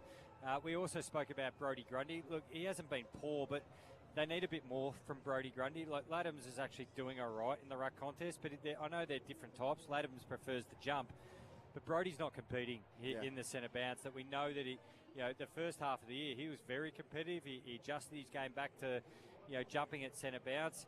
And I think they're not getting enough. I think Draper's been very good. And then the Ford matchup has been good for the Lions. I know there hasn't been a huge game of scores from stoppage, but they do need Brodie Grundy to be at his best, the Swans. Yeah, and they just need the ball to live down in their forward half for a period. They haven't been able to trap it in. As you said, their defenders have got high. They haven't been able to get that one back, which they like to do, because Brisbane have just been winning that contest across the middle of the ground. All right, half-time here, as we said, our stats for Lamaro's Hotel, and more coming up with Joel and Jimmy shortly about what might change in the third quarter. Questionable insurance companies lead to questionable repairs. Come to Sheen Panel Service for the right advice. Give them a call on 1300-REPAIR. Just some of those other numbers. The stoppages overall, Brisbane 22 to Sydney 17. And Brisbane are getting more metres out of the stoppages, so doing more damage from them. And the centre bounces are 7 each overall. Yep. And the metres gained, the handball, Brisbane minus 59, and Sydney is plus 336. But as you said, Jimmy, it's not a damaging 336. No, it doesn't feel like the Sydney that we've come accustomed to this year, where it's run and overlap, it punches holes through you, they get out the back. Yes, they're getting a handball, but it almost feels like it's shifting the pressure handball. Like, fumbly. Fumbly, I'm under pressure. It's interesting, isn't it? Brisbane are prepared to, they're minus 60 handball metres gained, and we've seen Adelaide be another team that have been minus, so when the whips are cracking, it's going to be interesting what some of these teams are how they're going to play. I still think the forward handball is the one that's going to win your footy later in the year. I think the backward handball invites pressure, and sides have got so good at defending that, but you have to play the conditions sometimes too, different Hutto. modes as well, and tonight's telling you that sometimes you just got to hang around the ball, but as Jim said, they're just moving the problem at the moment. They're making it someone else's when they've got the ball, Sydney. All right, we'll see whether Dean Cox makes any changes while we take our final break here at halftime. With thanks to Sheen. Don't forget to subscribe to our new 3RW Football YouTube channel for all the latest news, highlights and opinion direct from our commentary box. And stay tuned to the really special bit of Bruce social media that we'll produce over the next three months. We'll get it on our TikTok, I promise. Some news headlines coming up. And then we're into the third quarter on 3RW Footy with thanks to Macca's. The FIFA World Cup meal at Macca's is officially underway. Getting a loved one to admit to needing assistance in the home is hard, as for many people, help equals loss of independence. Acorn Stairlifts exist to help everyday people regain their independence and stay in the home they love for years to come. Whether you have a traditional staircase or something a little different, the team will design a stairlift that is the best fit for your needs. Regain the freedom of your home with Acorn Stairlifts. Visit acornstairlifts.com.au for more information. Right now, you're one step closer to driving away in Lexus luxury. The Lexus of Adelaide end of financial year event is on now. Receive exceptional value on all new and demonstrator models in stock, including the exhilarating NX and RX plug-in hybrid. The Lexus of Adelaide end of financial year event ends June 30. LVD 2009. Are you aged 18 to 65 and generally healthy? CMAX needs your help. Volunteers are invited to take part in a clinical trial investigating a potential new treatment for genetic bowel disease. If eligible, you'll spend 2 periods of 5 nights at CMAX Clinical Research in Adelaide CBD, attend multiple follow-up visits, and get paid for your time. Could you be who CMAX are looking for? Apply today by visiting cmax.com.au. That's cmax.com.au. Launch your potential at Adelaide University and make a difference locally and globally through future-focused learning. Join a supportive academic community with access to world-class resources and industry leaders. Build your connections through practical learning opportunities and graduate ready for the workplace. Search Adelaide University now and get ready to launch your future. Much on this weekend? How about a quick trip to Amsterdam? Dig into cones of Belgian fries topped with mayo, mini Dutch pancakes and indulgent Biscoff milkshakes. Stock up on authentic Dutch products, market-fresh produce and irresistible Dutch cakes made from scratch daily. Take a leisurely stroll past the windmill, admire the tulips and the Delft Blue.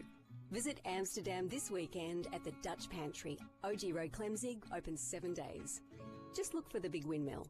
Hi, Rodney Jane here. Bob Jane T-Mart's end of financial year Price Buster sale is now on, and the savings are huge. Get a massive 35% off selected Pirelli tyres, plus 35% off selected Kumho tyres. Buy 3 selected tyres and get the 4th tyre free. Plus get up to $200 instant cashback on selected tyres. No one beats our best tyre price guarantee. At Bob Jane T-Mart's, we'll look after you. T's and C's apply.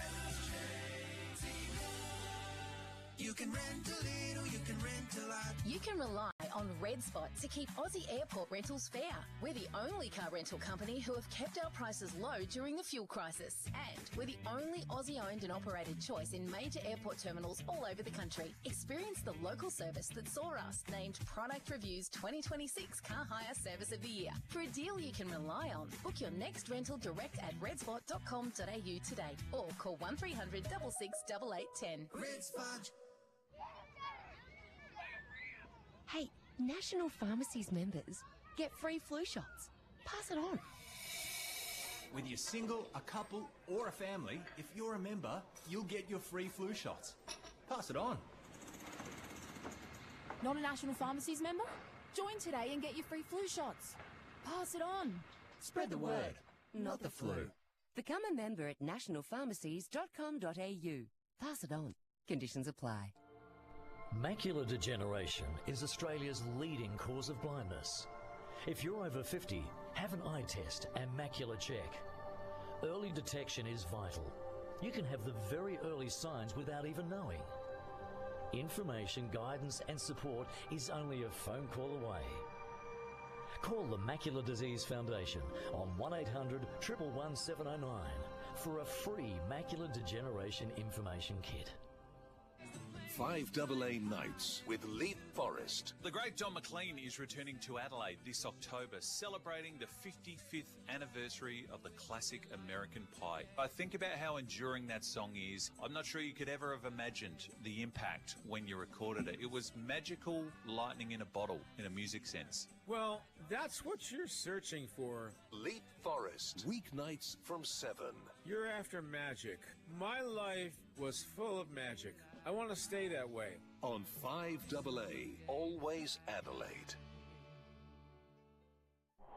5AA's coverage of the 2026 AFL Premiership season. Come to Sheen Panel Service. Getting emotional, No, it was the Kit Kat, Jimbo. For the right advice, give them a call, 1300 Repair. Don't forget, to eat them a long ways, not the other way around. Oh, very funny man. Friday night football tomorrow night from the Melbourne Cricket Ground, Hawthorn and the Giants. That should be a very interesting clash. Big doubleheader on Saturday, the early game, Carlton and West Coast from Marvel Stadium. And then Collingwood and Richmond, the twilight encounter from the MCG. Our match for broadcast on Sunday, North Melbourne and Essendon, also from Marvel Stadium. If you have just joined us on 3AW Footy, Robot Building Supplies scoreboard at half-time. The reigning champs, Brisbane by 27 points, and it should be more. They dominated the second term, kicked 4-6 to 2-1 against the Swans. They led at 8-7-55 to Sydney 4-4-28. Before more from Joel and Jimmy, let's get down to the boundary for Barry Plant Real Estate in safe hands. Sam Leckie, what can you report, my friend? very positive on the injury front at the moment, Beaver. It's just Logan Morris got some running repairs on that hand. Darcy Wilmot reported a bit of ankle soreness at half-time, but nothing major, and he'll take part. So the only real injury out of tonight is Anthony Hudson with his golfing injury. I'm just looking out of the centre square at the moment. The cricket pitch you mentioned, Joel, quite chopped up from all the traffic that's going through there and the conditions here tonight, so that'll be interesting to watch. And the line, I asked about the footies too, because there was a couple of ordinary kicks in that second quarter. The lines in particular said there's nothing wrong with the balls, just slippery and a couple of bad ball drops, so no issue there. Good on you, Sam. You definitely bowl first if you won the toss. Don't worry about that. That was a deep heat injury report, including Hutto. Ice gel now available in extra strength. Feel it work.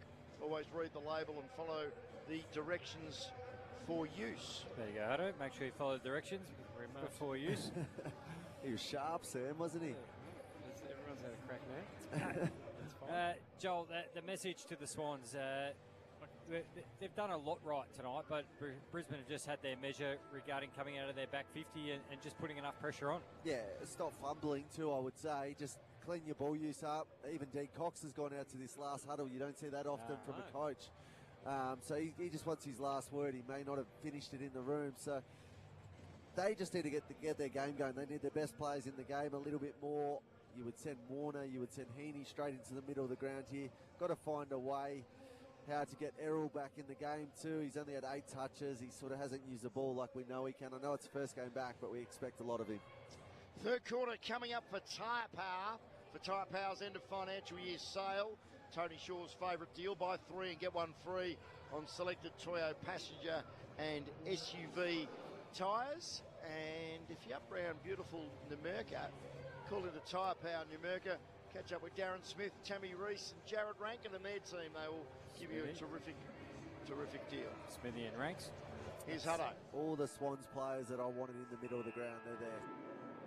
All right, let's see what they can produce. Third quarter underway at the Gabba. Thrown up and Grundy got the tap down, but his palm read beautifully by Neil. Laid it off to Bailey, choppers it up inside 50. Hard to untangle, but grabbed by Morris, but he's grabbed in turn by Sarong and McCartan, and now they're just as vigorous on Will Ashcroft. Some claims for holding the ball then, but no prior according to the umpire. And, as we said, the umpire's in grey socks and grey shorts tonight with a yellow top. Slammed onto the boot from Will Ashcroft. Anything's possible when he gets the footy near goal. He's a bit unhappy with himself. His flying shot missed by a margin. Joel Lamarty still hasn't touched the ball tonight. So Joyce Sarong will kick in. Takes a long time to assess his options. Hello, Stoney. On short, a long kick to a pack of 6. Harris Andrews' fist met the footy first, and then a bit of a hug tackle from Bice on Zach Bailey. And umpire Williamson's seen enough. Says, give it to me. And he'll throw it up. He does it quickly. Grundy with a clever tap to Chad. Well, I can't spell tonight. Kick round the corner will land on centre wing. Andrews with a bump on McDonald, who's had a stinking night for Hutto. And then a good tackle by Andrews on row bottom. How many for El Mac? I am back. Just my camera's a bit funny. How many disposals for Lamaro's Hotel, Joel? He's had 3. I'm going to go grab a drink. Disposal by the end of the night. He might battle with that. He's on track. Fletcher swings it through the middle. There was risk associated with that. Cleary trying to win it back for Sydney. Now Jordan keeps his feet. Get this composure. Sends it end on end. It's spinning towards goal. It's trying. Amadi get a break. Oh! He has hit the post. Hello. It was harder to miss than to kick it. He was more in a position than Cameron Ling to kick a goal all those years ago. He'll be a happy man. Oh my goodness. How on earth did Joel Amadi miss that? Percy Jones like at the Comedy Cup? It actually harder to hit the post at how much he And Cat is trying to trip me over when I'm trying to watch a footy game. The post. It's not very nice of him. Almost invisible tonight, Joel Amadi, as well as the Swans go back inside forward 50 though, and Chad Warner's going to show his teammates exactly how to do it, and he is very fired up. Curls a kick around the corner for the first goal of the second half, and it's back to a 20-point ball game. And by gee, Chad Warner's got his game face on. Bangs through his second. Sydney 5-5-35. Brisbane 8-7-55. Tyre Power scoreboard 2.5 minutes into the third on the White Glove mover clock. Well, the slippery footy paid off for the Swans this time. The ball being burst through the hands, but the Chad, we know he can go from 0 to 100 really quickly. Those 3 or 4 quick steps got him around the corner and a class finish. Yeah. feels like that he's going to be the one that's going to change this game. But they moved the ball quick from that middle of the ground, got it back in there, put enough pressure on. Gardner blinked a little bit, you can say that. And Marty got himself out of the way. He's like, oh, don't give it to me. And we think back to opening round 2. Amadi was a game changer. He kicked 5 goals on that occasion.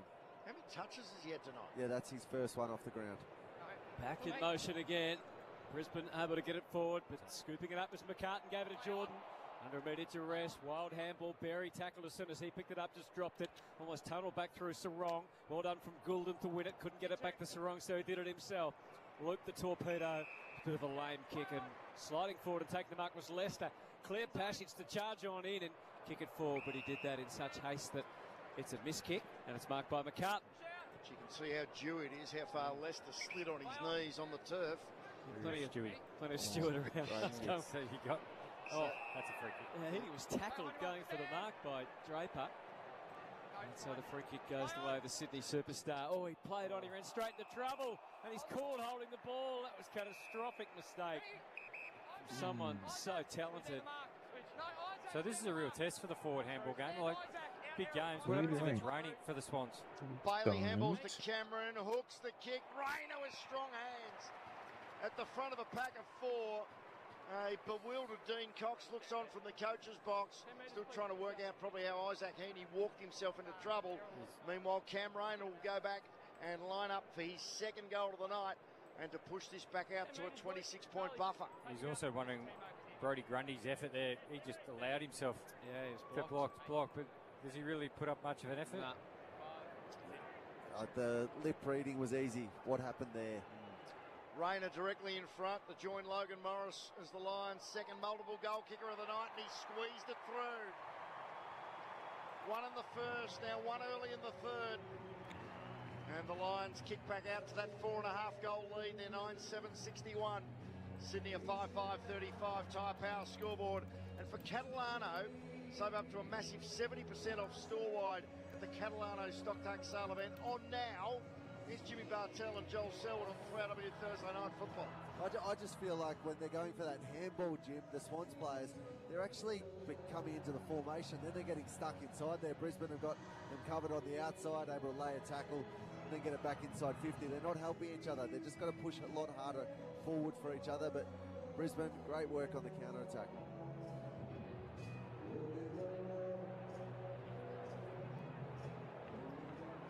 Neil gets faded down. Brisbane get ready to go at it again in the middle. Fort beaten by Grundy. Tried to direct the tap to Heaney, but it went straight to Levi Ashcroft, who's having one of his best games.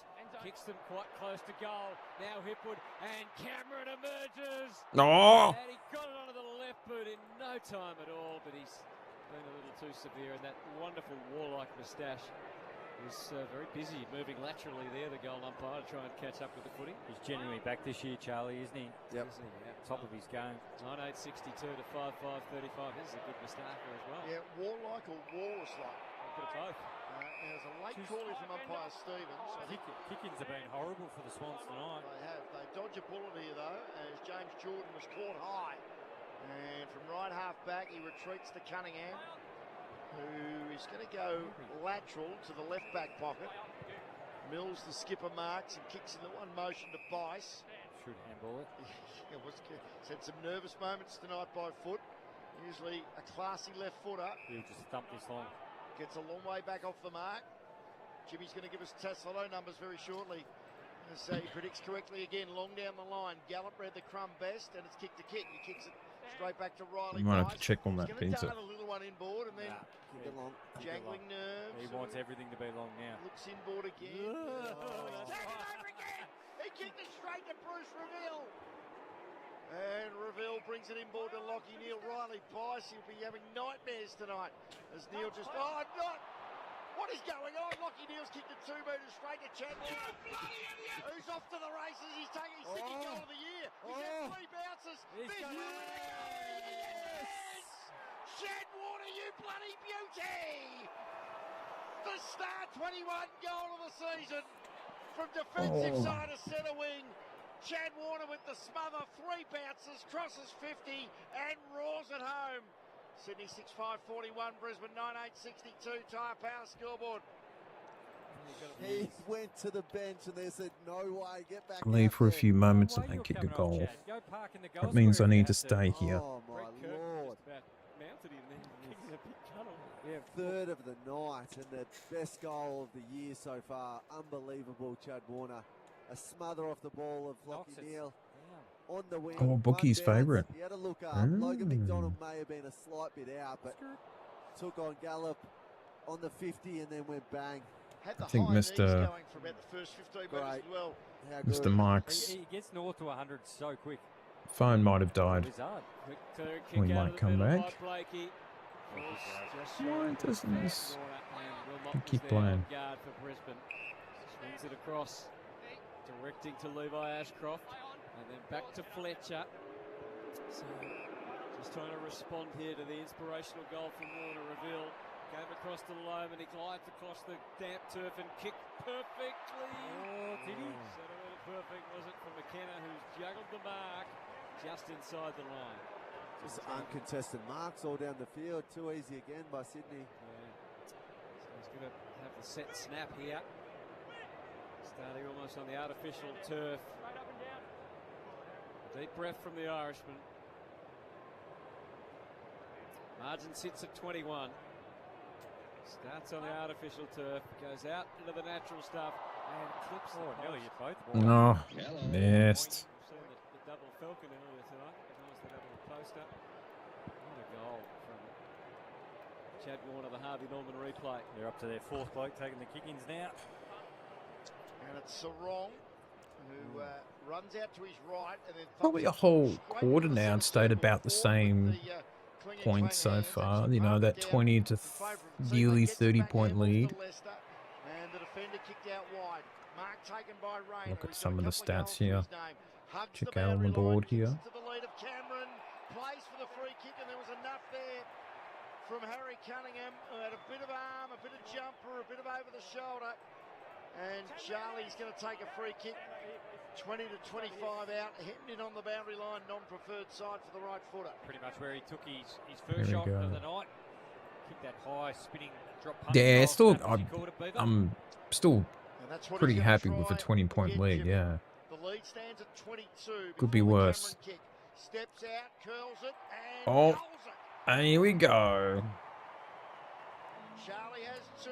John Denver clears his throat. 10-9-69 Brisbane. There we go. 6-5-41 Sydney. Time wow. With 13-11. 13 minutes and 11 seconds remaining in the third term. Thanks to the whiteglovemover.com.au. The White Glove Mover. The best of the best, local, country or interstate, and they'll even make your bed. Just be able to open them up, and again, the uncontested marks when they've needed them. The Swans are still committing numbers forward to the footy, and we keep highlighting the kick-ins to the Swans. For a team that's really experienced and organised, they're just sort of been halfway between a number of things tonight. They don't know whether they go short, they're going wide out the junction, someone's playing on and whacking it up the middle. Just need to get on the same page. Edwards has been the best kick-in. He's just kicked it long. Beautiful finish from Charlie Cameron out of the middle. The lead hands from Ashcroft gave it to Rayner. That time he's seen to by Jordan. As they got a little bit more defensive. Crowd still in full voice. My cat's trying to get close to my freaking hot pizza. Learn from previous experiences. Another ball up. 69 playing 41. Can't let it get any further than 28 points out, Sydney. The ball up required. Grey Sox comes charging in. School socks. Yep, with the school socks. That's what I used to train in. Could become the umpire's merch, this. I reckon there's a real opportunity there for the school kids. Tap down from Fort. Heaney couldn't get a grasp of it. But they've got hold of Barry Goulden. Has the serum tucked under his arm. Back to the umpire again. Rayner versus Heaney underneath. Heaney was about to take it now. He does get a handball received. Just a quick slam it on the boot kick. Goes wide. Effective mark by Roses. 60 out from goal. Sets it in the McDonald. I could do stuff like this. Three juggles.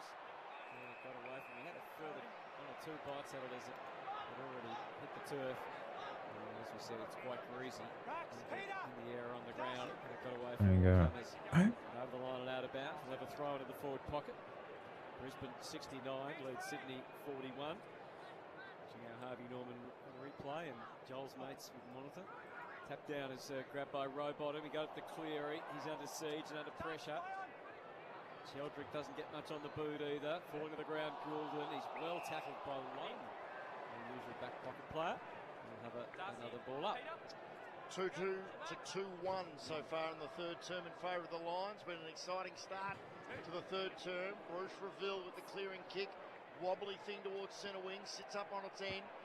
Hamling got rid of Hipwood. Got a little handball to Bice.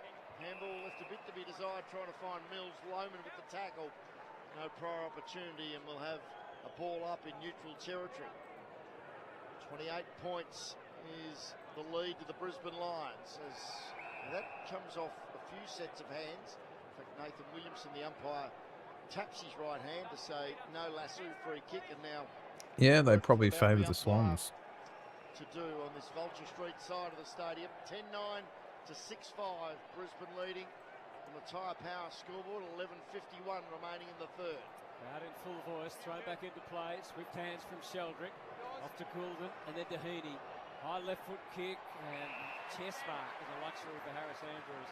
He takes the front mark in front of my man Logan McDonald. Yeah, 3 touches still. Yeah, goes short to the Ashcrofts.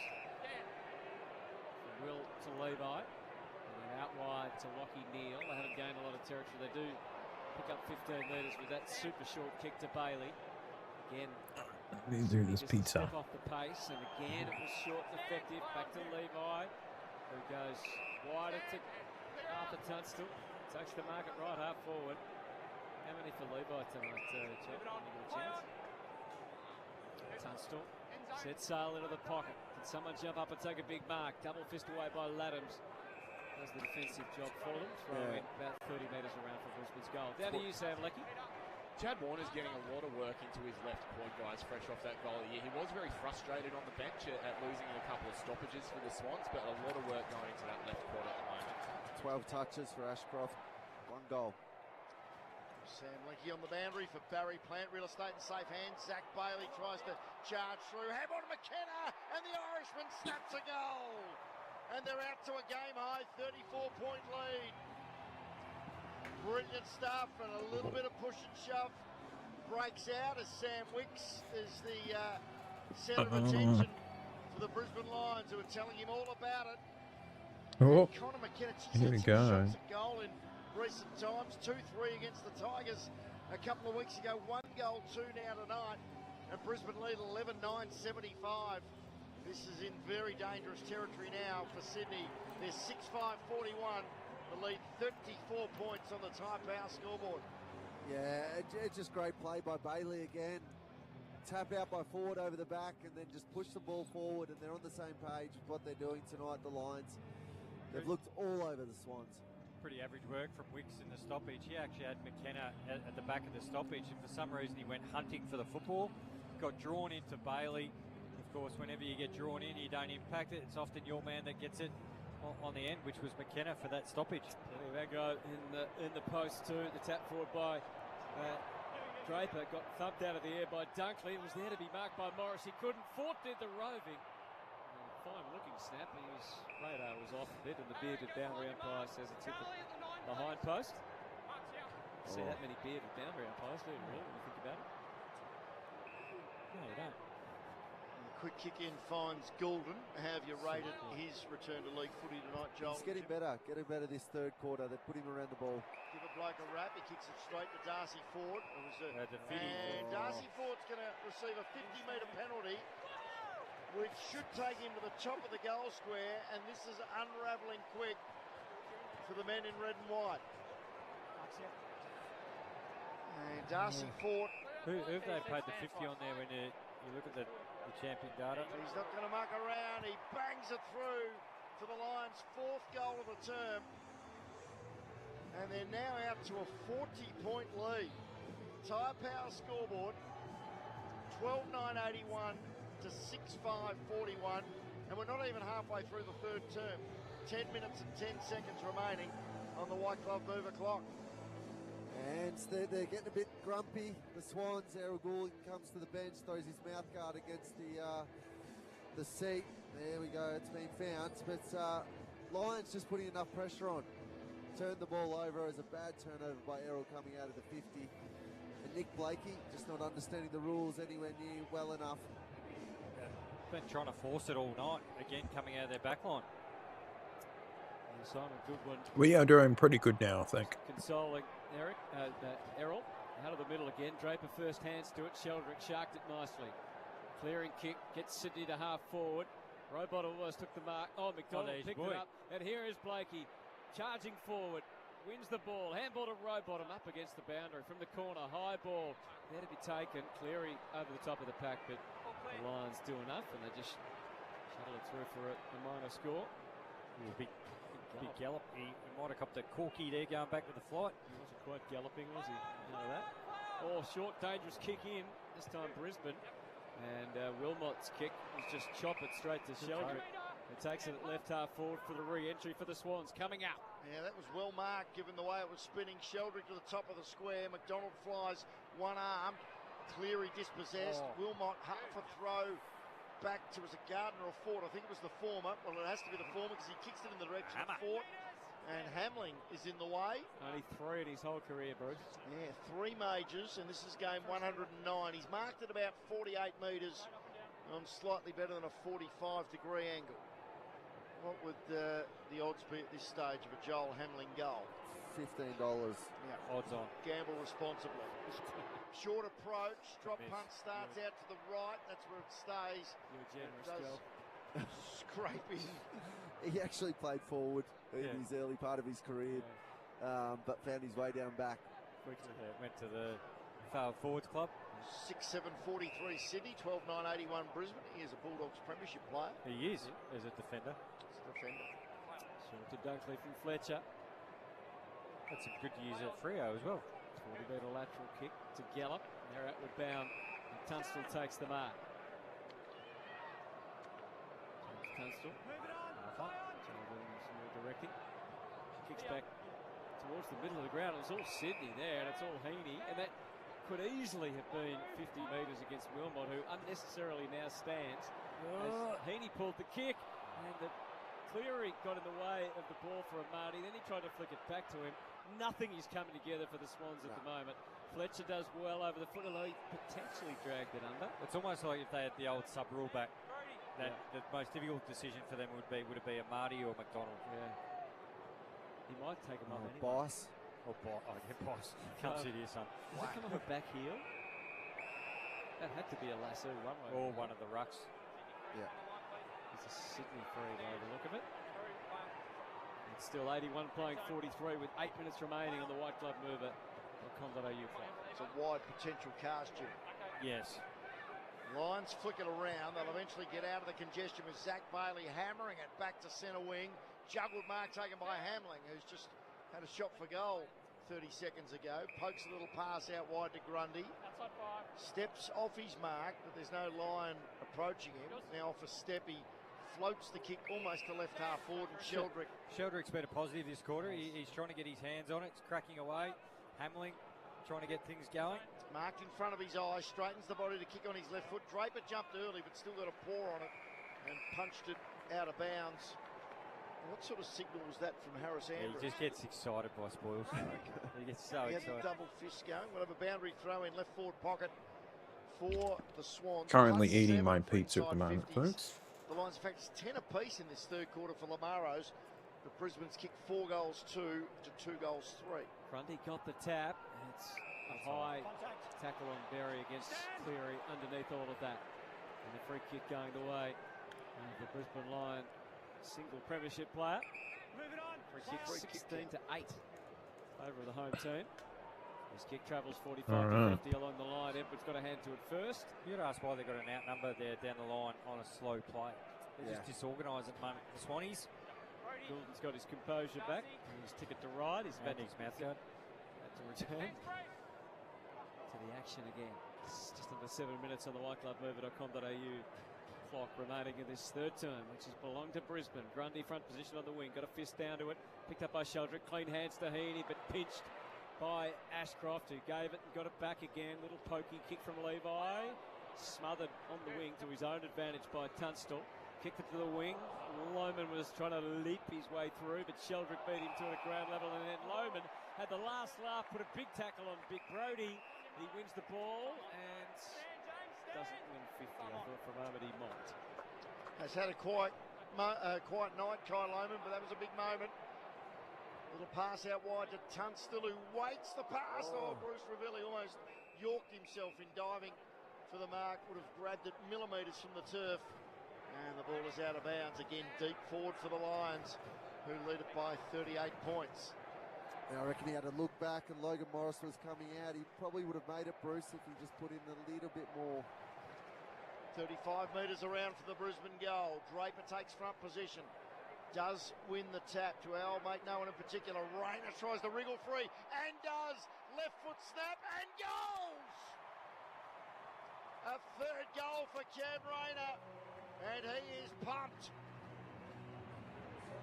And this is becoming a blowout. A 4-point advantage now for the Brisbane Lions. 39.87 to 6.743 on the Tyre Power scoreboard as they bang through their fifth major of the third term. Always test your strength in the tackle, Cam Rayner. That's what we were talking about earlier in the night. Unless you put him to ground, he's going to keep those legs pumping. He's just so wide and strong and just keeps his momentum going through. I'm beating them hard now. It's starting to get a bit just that balancing difficult. Another one on the left. Lloyd can't hang on. Cost you a goal. Story of the night, just been tougher for longer, these Lions, and they're just absolutely blowing them away now. So they go to 6th on the ladder, up ahead of Melbourne. Other than that, the ramifications, the implications for others as we go through the night. Heaney, little handball, had to go and follow up, try and clean it up himself. Picked up by Blakey. He's tagged but not tackled. Forward handball to Heaney. He ran straight into the opposition. Charged on through. Basically threw it out to Lloyd, who heaves it forward. There's no real hands or intent from Amadi. Just didn't get to it all. Two Lions on the job back there. Leicester and Gallup worked it out between them and got it to the boundary line and out of bounds. Got to try and find his way into this game somehow, Joel Amadi. It's just going amiss at the moment. Put him in the ruck. Do something. Get to Sam Leckie in just a moment. Put back into play by the boundary umpire. Grundy. Is that high on Fletcher? If not, yep, another ball up required. Down to you, Sam. Yeah, Charlie Cameron's just come from the ground, Hutto. They're saying just a little corky in his left hip, but he looked in some discomfort. He's back on the bench now, but so we'll look to see if he plays any further part. Thanks for that, Sam. For Barry Plant, real estate in safe hands. We're going to have more work to the... Oh, no, I was thought there was going to be a throw-up instead. Well, you heard the voice of Nathan Williamson, the field umpire. No genuine attempt, and Noah Answorth pinged for holding the ball, and James Rowbottom will have a shot for goal in the right forward pocket. A little harsh. Oh, a quick whistle. Yeah, it felt like a quick whistle, that's for sure. James Rowbottom, one of only 3 goal kickers the Swans have had tonight. 3 to Chad Warner, 2 to Charlie Curnow. James Rowbottom kicked a goal in the first quarter, and he's now kicked a goal, a brilliant goal with a left foot snap in the third term. And a badly needed one. They are still a long, long way adrift, the visitors. But James Rowbottom gets their 7th major of the evening. They're 7-7-49. 39.87 the Lions. Tyre Power scoreboard with 4:49 remaining in the third. How close would they have to be at three-quarter time to be a sniff? 2 more goals? Yeah, 2 more. But that's been their issue. They kick one and Brisbane's had the answers pretty strongly. So back to the centre bounce. Brodie Grundy's won the last couple of hit-outs. He's starting to get involved in the game. Big contest here. Rowbottom puts himself back in the centre bounce after kicking the goal. So had an arm free. Yeah, that's how they judge it as we looked at the Harvey Norman replay. Looked like holding the ball if you have a good second look at it. Joel backing up his mates in at the AFL. Looked up in the air, tapped down from Draper. Heaney couldn't escape, but Mills put something together. It's a high one. It's a rainmaker. Knocked away from Leicester, but he's got the free and the advantage. It's going to be leveraged by Rayner. Already has a bounce. Charges through the logo. Kicks to the hard lead of Hipwood. Sport from Edwards was ticked off.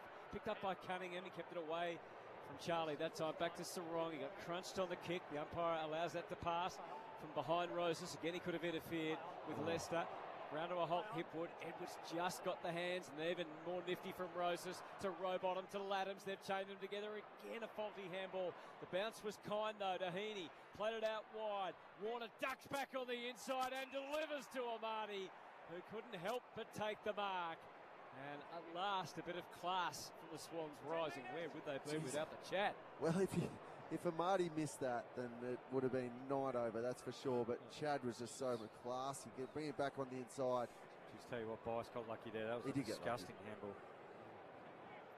Good to have disgusting used by the... And yuck. Joel go with earlier? Yuck. Or something. Can't quite remember. Here's Amati. He's just had one disposal for the night. He sprays this one. So he missed from about 1 metre, and now he misses from 45 metres. And, oh boy, that's an opportunity that has just passed the Sydney Swans by. 7:8:50, the 13:9:87, 3RW football, 3.5 minutes remaining. Brought to you by Macca's in this third term. The Tyre Power end of financial year sale. Buy 3 and get 1 free on selected Toyo, passenger and SUV tyres. Darcy Wilmot thumps it back into play, but it's coming straight back in. Nothing really clean about it, but Lloyd eventually gets on the end of it. Close to the boundary line, disciplined centering kick. Oh, Harris Andrews, what a terrific mark. Power Bay mark of the night. It was a chest mark, but in congestion and just too strong for Charlie Curnow. Kicks out wide to Will Ashcroft, and a lovely mark by Charlie Cameron from the Ashcroft kick down the line. He's on centre wing and looking inboard. What's he going to do? He's going to kick brilliantly. A low ball to Jared Berry, who outmarks Chad Warner, steps around him, says, I'll give you a bit of your own medicine. Low skimming ball at goal. It's across the face. Good result, actually, for Lanes. Bounces into the point post. And we'll have a throw in left forward pocket.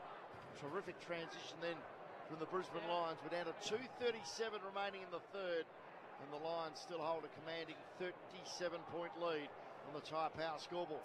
Out around Power School, Sox throws it back into play, picked up by Laddams. Force fed at the row bottom, clearing kick for the Swans. Won't quite reach the wing. Hands around at Amati, who suddenly sprung to life here. Puts a good tackle on Wilmot and contains the damage. 37 points is the margin. He's going to ruck for the Swans. Well, no one got there in time. Draper fed it down to Ashcroft. Hurried ball from Levi inside 50.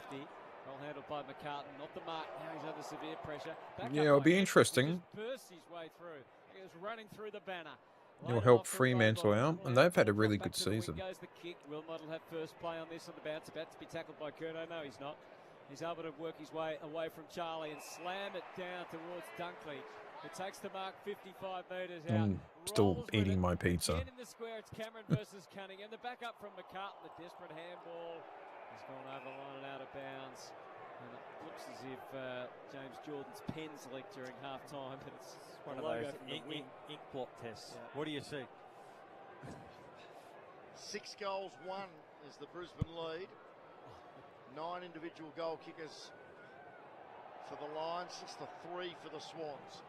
Right forward pocket throw in. Laddams with a little double palmer trying to get it down to Hamlin. Double palmer. Yep. Heaney, look away handball to Big Edwards. Did he fend off? Umpire Stevens gave him the benefit of the doubt. All those two names that you hear this and I hear that too. Yeah. Rux, Sam and Peter. You know what I'm talking about? No. Logan. I was concentrating on the football. I was still thinking about Jimmy's description. Umpire Stevens throws it up. Draper gets rid of Laddams, snaps and goals! And Sam Draper, oh, he is pumped. Give us a double cobra, big fella. His 9th major of the season. The push and shove breaks out again. They're getting right into the Swans' faces.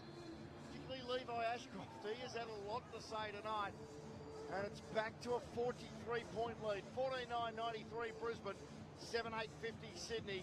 Sam Draper becomes the Lions' 10th individual goal kicker, and we're 89 seconds away from three-quarter time. And enjoying his footy. Took it out of the ruck. Too easy to play on. Laddams there just pushed him under the ball. And the Swans weren't happy with the treatment that Heaney was getting from Dunkley.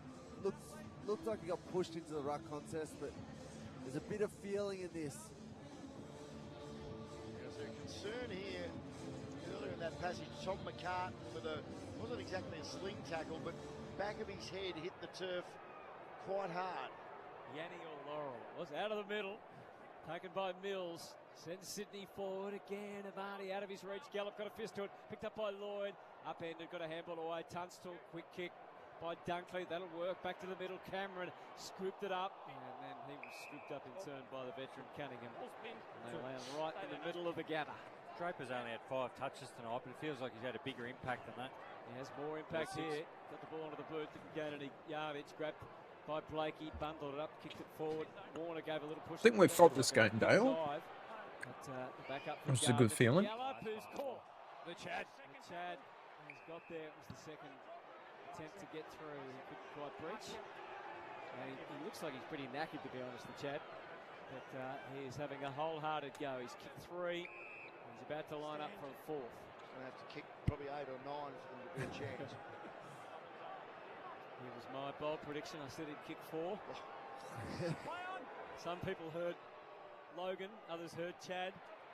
He screws the left foot kick at goal. He's missed it by quite a margin, unfortunately, from the Chad Warner and Sydney Swans point of view. 7:9:51 to 14:9:93 with 37 seconds remaining in this third turn. This has been an outstanding performance by Brisbane, but again, a mistake from the kick in.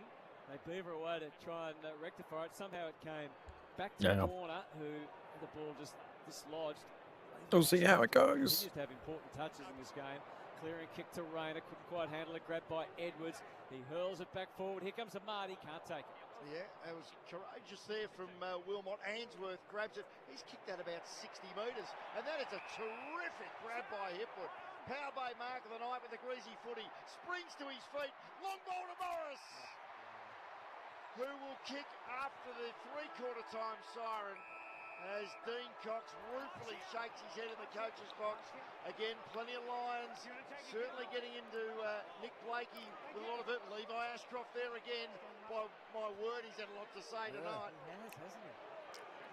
And meanwhile, there'll be a shot for goal after the siren. The lead already stands at 42 points and even 7 goals.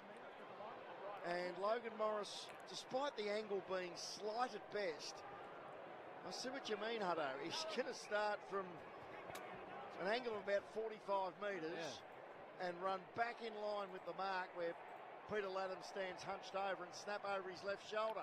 He does that. Has he covered it enough? I reckon he has. Logan Morris. We've done it. And what a third quarter from the Brisbane Lions. Oh, yes. 7 goals 2 to 3 goals 5 to absolutely slam the door shut on the Swans, barring a miracle. It is a Is it third quarter? lead at the final It is third stage quarter. on the Tyre Power scoreboard. As still the discussions go on. It's 15:9:99. The scoreboard hasn't clicked over yet, but it's definitely 15:9:99. Unless they have it. Well, they said play on. I have a feeling the umpire said play on. So was the goal given or not? Hasn't yet. I don't think it has been. It hasn't. The goal umpire walked straight out. Yeah, it's still caught left. So that's what this thing of doing the snap. Did kick over the man. You've got to kick over the man. Oh, no, we might not get the goal. Interpretation. Chris Fagan is. Yeah, Chris Fagan's not happy about it. Okay, so you're allowed to make the angle worse. He did kick that over the mark from our angle. Yeah. I don't know. They said play on. It did feel like they said play on. Into a Harvey on the replay when we return. So 3/4 time here. We'll just confirm all of that with the goal kicker. Yeah, it'd have to be a major collapse. 49:93 to 7:9:51. No score is the official call. Oh, boo. 2-point lead to the Lions with a quarter to play. Goal kickers on the other side of the break. We'll get down to Sam Leckie. Umpire's trying to help out the Swans. I know what's going on.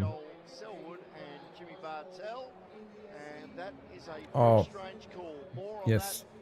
I'll be back in the next few minutes. And yeah, Collingwood has been trying to steal players from the Lions. Like, they're trying to poach our players. I've been reading in the news lately, so we'll chat about that when I get back. Here. These days, All right, I'll be listening to back the in the radio next while few you go minutes. about your morning has never been easier, thanks to the 5AA Player app. It's a super simple app that runs on your phone and allows you to listen to 5AA at the touch of a button. It doesn't matter where you are either. It works the same from anywhere in the world. And the sound quality, well, it's amazing. If you're one of the few that haven't tried it, get on board. I promise you'll love it. The 5AA Player app, just press play and get on with your day. The 5AA Player. Formula Honda's end of financial year event is on now, with great offers right across the Honda range. Receive price reductions of up to $2,000 on selected 25-built Honda CR-Vs. Premium engineering, exceptional value, a standard that's a cut above the rest. This is the end of financial year event, only from Formula Honda, and only while stocks last. Visit Formula Honda at Glen Osmond Road, Glen Osmond, or North East Road, Modbury, and book your test drive today. See honda.com.au for T's and C's. Winter has arrived at Newman's Nursery, featuring our new season's collection of fruit trees, deciduous ornamentals and stunning roses, ready for planting now. Newman's expert team offer the best planting advice and the right products to give your new plants the strongest start. See Adelaide's largest selection of beautiful camellias, ranging in sizes and colours, and leave feeling confident, supported and inspired to garden. See our website for new season's plant collections in store now. Newman's Nursery, Tea Tree Gully, a tradition in quality. Looking for your perfect home? At Rossdale Homes, we can make it happen. Explore our huge range of house and land packages today at rossdalehomes.com.au. With a variety of designs, locations and prices to suit every budget, your new home is just a click away. Got your own home design in mind? No problem. We'll customise a package just for you, backed by our fixed price guarantee. Rossdale Homes, your local SA builder, because trust is a must. Sick of feeling fat because of the bloated belly, gas and indigestion you get after every meal? Introducing Caruso's Bloatless Probiotic. Caruso's Bloatless Probiotic relieves bloating and indigestion. It contains 2 billion CFU of gut health probiotics combined with sweet orange, peppermint and ginger, which are traditionally used in Western herbal medicine to relieve flatulence. If you're fed up with bloating, gas and indigestion, try Caruso's Bloatless Probiotic today from leading pharmacies and health stores. Want to work smarter, not harder? With our special offer 12-month term deposit, you can. For a limited time only, we're offering a hot rate of 5.55% per annum. With this guaranteed return, the only hard part is working out what to do with all your extra savings. Contact Police Credit Union about a term deposit today. It's a smart move. T's and C's apply. Minimum deposit $50,000. Strictly new money only. AFSL 238991. Signs you may have Big D envy. You've been invited to a mate's house to watch the footy, but you decline. Another mate's having a birthday bash. You make up an excuse not to attend. And finally, you feel like your partner is comparing what you have to what your mates have. Avoid Big D envy. Get in touch with Big Difference Home Improvements. From outdoor blinds to stunning verandas, pergolas, timber decking and carports, Big Difference Home Improvements will change your life. BigDifference.com.au. 5AA's coverage of the 2026 AFL Premiership season. Who's off to the races? He's taking his second goal of the year. He's had 3 bounces. This is Shedwater, you bloody beauty! Umpire Stevens throws up. Draper gets through the bladder, snaps and goals! And Sam Draper, oh, he is pumped. Give us a double cobra, big fella. 42-point lead to the Lions as the last quarter gets underway for Tyre Power after all that confusion after the three-quarter time siren. Eventually, the kick for goal was ruled a non-goal.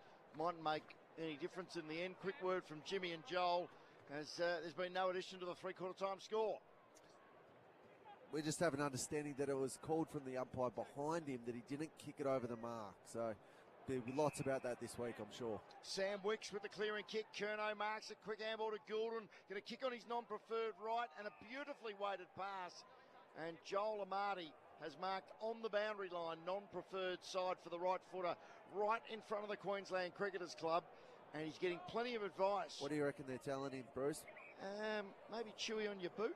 I think it might be a bit worse than that. Yeah. Now he needs wipe the dust off your boots, I reckon. He hasn't had a go tonight. Was that one of yours, Joel? Well, don't mind that.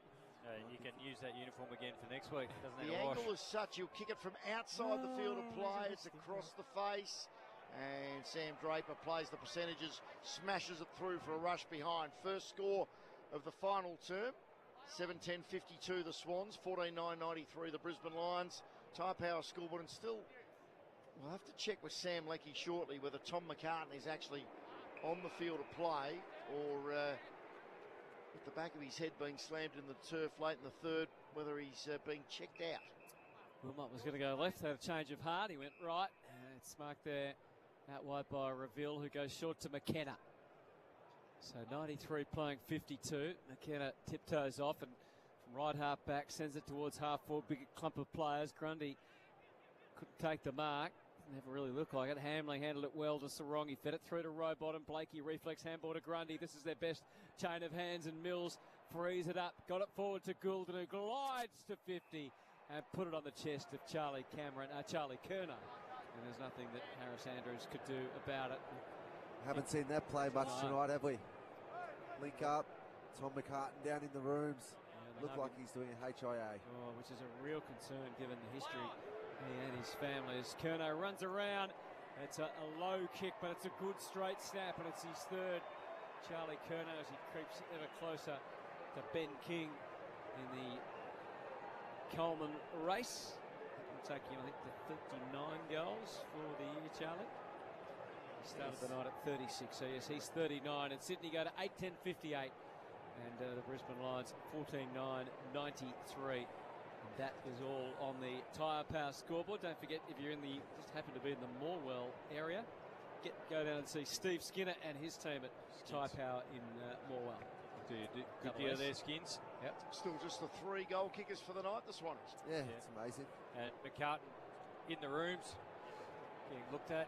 Obviously being very, very cautious. Of course, we know his history with head knocks, banging his head on the turf just before three-quarter time. Yeah, first game back from concussion. His most recent one when collected by Liam Ryan in a marking contest for the SCG 3 weeks ago, as Chad Warner takes it straight out of the centre. Logan McDonald, who's had a filthy night, almost took the chest mark. Good tackle on Reveal. He's going to be pinged. And Isaac Heaney will take the shot for goal from directly in front, 48 out. We can get down to Sam. Tom McCartan's come back out of the rooms, guys. It looks like he's about to take his place back on the field. So good news for him and good news for the Sydney Swans. Excellent news, as that's just the 11th free kick of the night for the Swans. 18 to the Lions for Lamaro's Hotel. Great tackle by Heaney on the Harvey Norman replay. No, nothing at all, Jim, as we often discuss. Directly in front, and this to still leave the Swans with a pulse. From 51 metres, it starts left, it works back a bit, but not enough. First score of the night for the Sydney Superstar, but it's a minor. And the Swans moved to 8-11-59. Brisbane 14-9-93, Tyre Power scoreboard. And we're 4.5 minutes into the final term. 24 disposals for Isaac Heaney tonight, but impact hasn't been at his usual level, I think it's fair to say. Fletcher kicks his way out, but kicked it straight to Kerner. Will Charlie find a teammate or just try and bash Have a shot from 90 out? Rolls next to the boundary, swings the kick in. It's all Brisbane there. No sign of a teammate. Wilmot marks a couple of steps ahead of my man Logan. Back. Someone was trying to play with Kick from Bailey, who received the handball, from my earphones. Dunkley, who just tried to Probably the only thing, well, they half work. Now he has to fight to win it back. Heaney, though, was slick enough to get it to Jordan. Rush ball could be marked, and here, your boy, Logan McDonald. He's just timing his run here. He's decided just to come around the outside with 16 minutes to go and kick the first of 5 last quarter goals to give the Swans a chance. Yeah. Wake me up. The only issue is he hasn't touched the footy, and he's very much a rhythm player. Jimmy. No, you watch with his goal kicking. He does his big rock forward. Oh, I can see my cat was on the seat. It's out. You silly child. 25 metres out. Let's forward on the goal. As registered. Couldn't have split them any better. And the Sydney Swans have kicked the first 2. Tom's on the exercise bike. Shit. He's eager to be part of it again. 14-9-93 Brisbane. And the Swans edge a little closer. 9-11-65, and that is on the Tyre Power scoreboard. Just winning contest. It was a massive effort from James Rowbottom because the lines were out, and he just managed to get a little hand in, stop the ball, and they flick the ball forward, quick kick forward, and it's good. If you're not having a great night, as we got told, Sorry, Joel, folks, I've been a bit slow this week. I haven't had a good month, I think. And it was Bruce Reveal that went for the run and carry handball pass, but the Lions probably just have to think about now what mode they want to go into. Can they keep the ball off the Swans for a bit? 2-2 to nothing in the first 4 minutes and 32 seconds of playing time in the final term. Back to a 28-point ball game. Grundy wins the tap. Who can run onto it? Levi Ashcroft got a bit of a shove from Chad Warner. He's been under their skins tonight as Levi. Quick kick up the chimney by Jake Lloyd. Cleary meets it with his fist. I could do this. It's right at centre half forward. Bit of aerial ping pong. Fletcher slaps it back the other way. Fort's tumbling punt will reach centre half forward. Charlie Cameron went without it. Wicks look away handball to Mills. Mills look away handball, missed Cunningham but found Grundy. He gave it to Cunningham and then to Bice all by hand to Chad Warner, who was chased by Lohman. Got a quick handball to Goulden. Left foot kick to right half forward, just over the head of Cleary. But gee, a mark there would have made it interesting. And it tumbles out of bounds 40 around from the Sydney goal. And all of a sudden this crowd is energised once again. And Dean Cox doesn't look like he's got indigestion. And Brodie Grundy's now up for the contest. Won a couple of hit-outs, getting involved around the ground. 11 contested possessions to 2 in this final term, and you can see it. Double fist down by Grundy. Go by Ainsworth, tackled by 2 Swans, Warner and Sheldrick, so he's going nowhere. And the Swans bring it back straight through the middle of the ground on every occasion. Up in the air from the umpire, tapped down by 40. Then cleverly to Levi Ashcroft off to Berry. Left foot snap kick should be able to be plucked away by Bice for the Swans. He brings it instantly inward. Finds Mills, off to the running Wicks. He gathers himself and launches to the goal square. Swans need a mark. Curnow doesn't fly. Less to the spoil. Marty got the crumbs, but the Brisbane defence collectively got him. Grounds to a halt. We'll have a ball up at the top of the square. Grundy versus Fort lock up. Tap down to Berry. And there's the clearing kick for Brisbane. As Cameron versus Cunningham continues, and a bit of mud on the back of the shorts of Cunningham, but the ball goes out of bounds. So no lasso. Boundary throw-in just near the interchange gates on the Stanley Street side. Chris Fagan now up on his feet, doing the teapot, hands on hips. Fort and Grundy to do the ruck work. Important clearance here. 14 minutes and a bit of change remaining in the last. Fort wins the tap. Sheldrick dispossessed. Rowbottom goes after it. Got it to Warner, back to Rowbottom. Little handball to Jordan, back to Warner. Tries to shrug off the tackle. And she looked like a... Well, it will be a Brisbane free kick. I was going to say, look, it was an interesting looking handball from Chad Warner. Now, which line's going to take it? You heard the lasso call. Umpire Howard directs the boundary umpire, and eventually the ball's tossed back to Levi Ashcroft, defensive side of centre wing. His 19th disposal. He's had a bit of genuine... Getting a crowd in here. Sits up in the sky. Final quarter. Somehow got all the way through to Reveal at half forward. He thumps it deep. Lohman should be able to take this. He reeled it in with one hand, ran into the goal square, and audaciously kicked it off the outside. How good is that? Boot. All totally unnecessary, but adds to the theatre of the night and the conviction of the victory that's coming up for the Brisbane Lions. They are well and truly in the race in 2026. 15-9-99. Cop that to the guts, the Sydney Swans. 9-11-65 on the half-hour scoreboard. Yeah, they just weren't able to clear the ball back at centre back the Swans, and Big Brucey's got some depth on his kicking, and Lohman's been quiet, but he's always dangerous and almost playing the full forward role at the moment, and he can sniff out a goal better than most. Speed out the back, that's what it was. Got Bice under the ball, stuck the 1 mid out, and then he just showed him, I've got ice in my veins.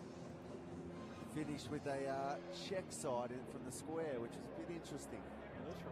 23rd goal of the season for Kai Lohman. Back underway. Grundy wins the tap. Ball ricochets back to the big ruckman. His toe poke went straight to Jared Berry. Off a step, hammers it to right half forward. Charlie Cameron springs in his boots. Couldn't complete the mark though. Wicks emerges with it. Quick handball to Mills, to Rowbottom, back to Mills. Not sure it was meant for him. Long sweeping handball out to Jordan, to Sheldrick. Left foot kick. Takes enough off it. And Andrews easily outmarks Hutto's man in Logan McDonald to cut off their latest forward foray. Finds Wilmot, who still hasn't missed from debut, and he finds Will Ashcroft. In those pink number, which he's worn well. He kicks to Reveal. Bruce just enjoying the adulation here in the commentary box as the kick goes back to the wing. Got a little off target. Grundy just a wild old handball forward. Cleary came up to make it look better than it was. Sheldrick got shunted in a pretty severe tackle, which was handed up by Dunkley. No surprise. The soccer from Gould didn't go anywhere. Warner can't even get through. Wilmot was on the job there. They cleared it out rugby union style in the ruck and ball. Going this way. They're clearing it out. Darcy Brady from this way. Another replay of a lot of kind of celebrations, almost like a Bailey Smith ice in the veins. Give me some deodorant. Yeah, maybe like that Rexona ad during the World Cup. Coming back, the ball's just got a mind of its own. No one wants it. 14 hours away from the Socceroos in Paraguay. The FIFA World Cup meal at Macca's is officially underway, proudly bringing you Thursday night football on 3RW and 5AA and relays. Behind the line up. No Ransworth centre half back. Things considered, he goes short to Gardner. So Lions have played really well tonight. This has been our best match for a long time. The 20s with his disposals, he takes off. Sends a right foot kick up beyond the wing, almost a half forward. Leaping with intent, Hipwood. The crumbs though fell beautifully for Rayner, who fed it forward to Loam, and he's got a taste of a good thing. And he just guides into goal and puts his arms out and does one of those silly Bryan Brothers celebrations with Jared Berry, who should be way too old and mature for that sort of shenanigans. But There we anyway, go. on the fun. The hundreds up at the Gabba. 16-9, 105 to 9-11-65 as the Lions number one was through his second consecutive goal. Story of the night goes to a contest. They win it out the front, and then they've got the runners, small forwards or half forwards that take a little bit of a punt, and they're just hard to catch and making them pay tonight. Just 16-9 put this is good footy. us on the AFL ladder. It was probably sixth spot. To get on their bike and run and get the handball, but it's been a slippery night to do that. But Brisbane's got winners everywhere on their forward line. They can all Yeah, sixth spot. We're a little bit behind in percentage to the Crows by 3 or 2%. And Geelong's sitting on 120%, so that's a lot. 40 points is the lead, and the Swans get a 666 warning. Umpire Williamson tells Ruckman Peter Laddams. As Umpire Williamson makes sure there's a clear exit behind him after he throws it up. Rayner with a little fumble. Fort, really clean hands. Toe poke wasn't all that good. It wobbles its way inside 450. Will Ashcroft with the crumb, the snap, and miss. To the right. And next round, we are versing the Cats. Ooh. 9-11-65 Sydney. And then the following week, it is the Bombers. So it's looking a bit Forrest Gump-like, where he was about to go charging off running.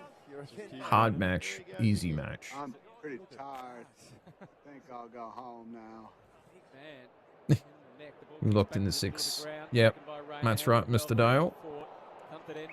Thank you. He could change Oh. a little bit about the firepower of Brisbane. He kicks it from 55 metres. I didn't know he had that in him, the 55-metre kick. You know now, Logan Morris. It's going to be a lob wedger. Yep. Sail over his head. Big Will's not going to take the kicking this time. He's handed it to Tom McCart. Not sure that's the answer either. That's Tom.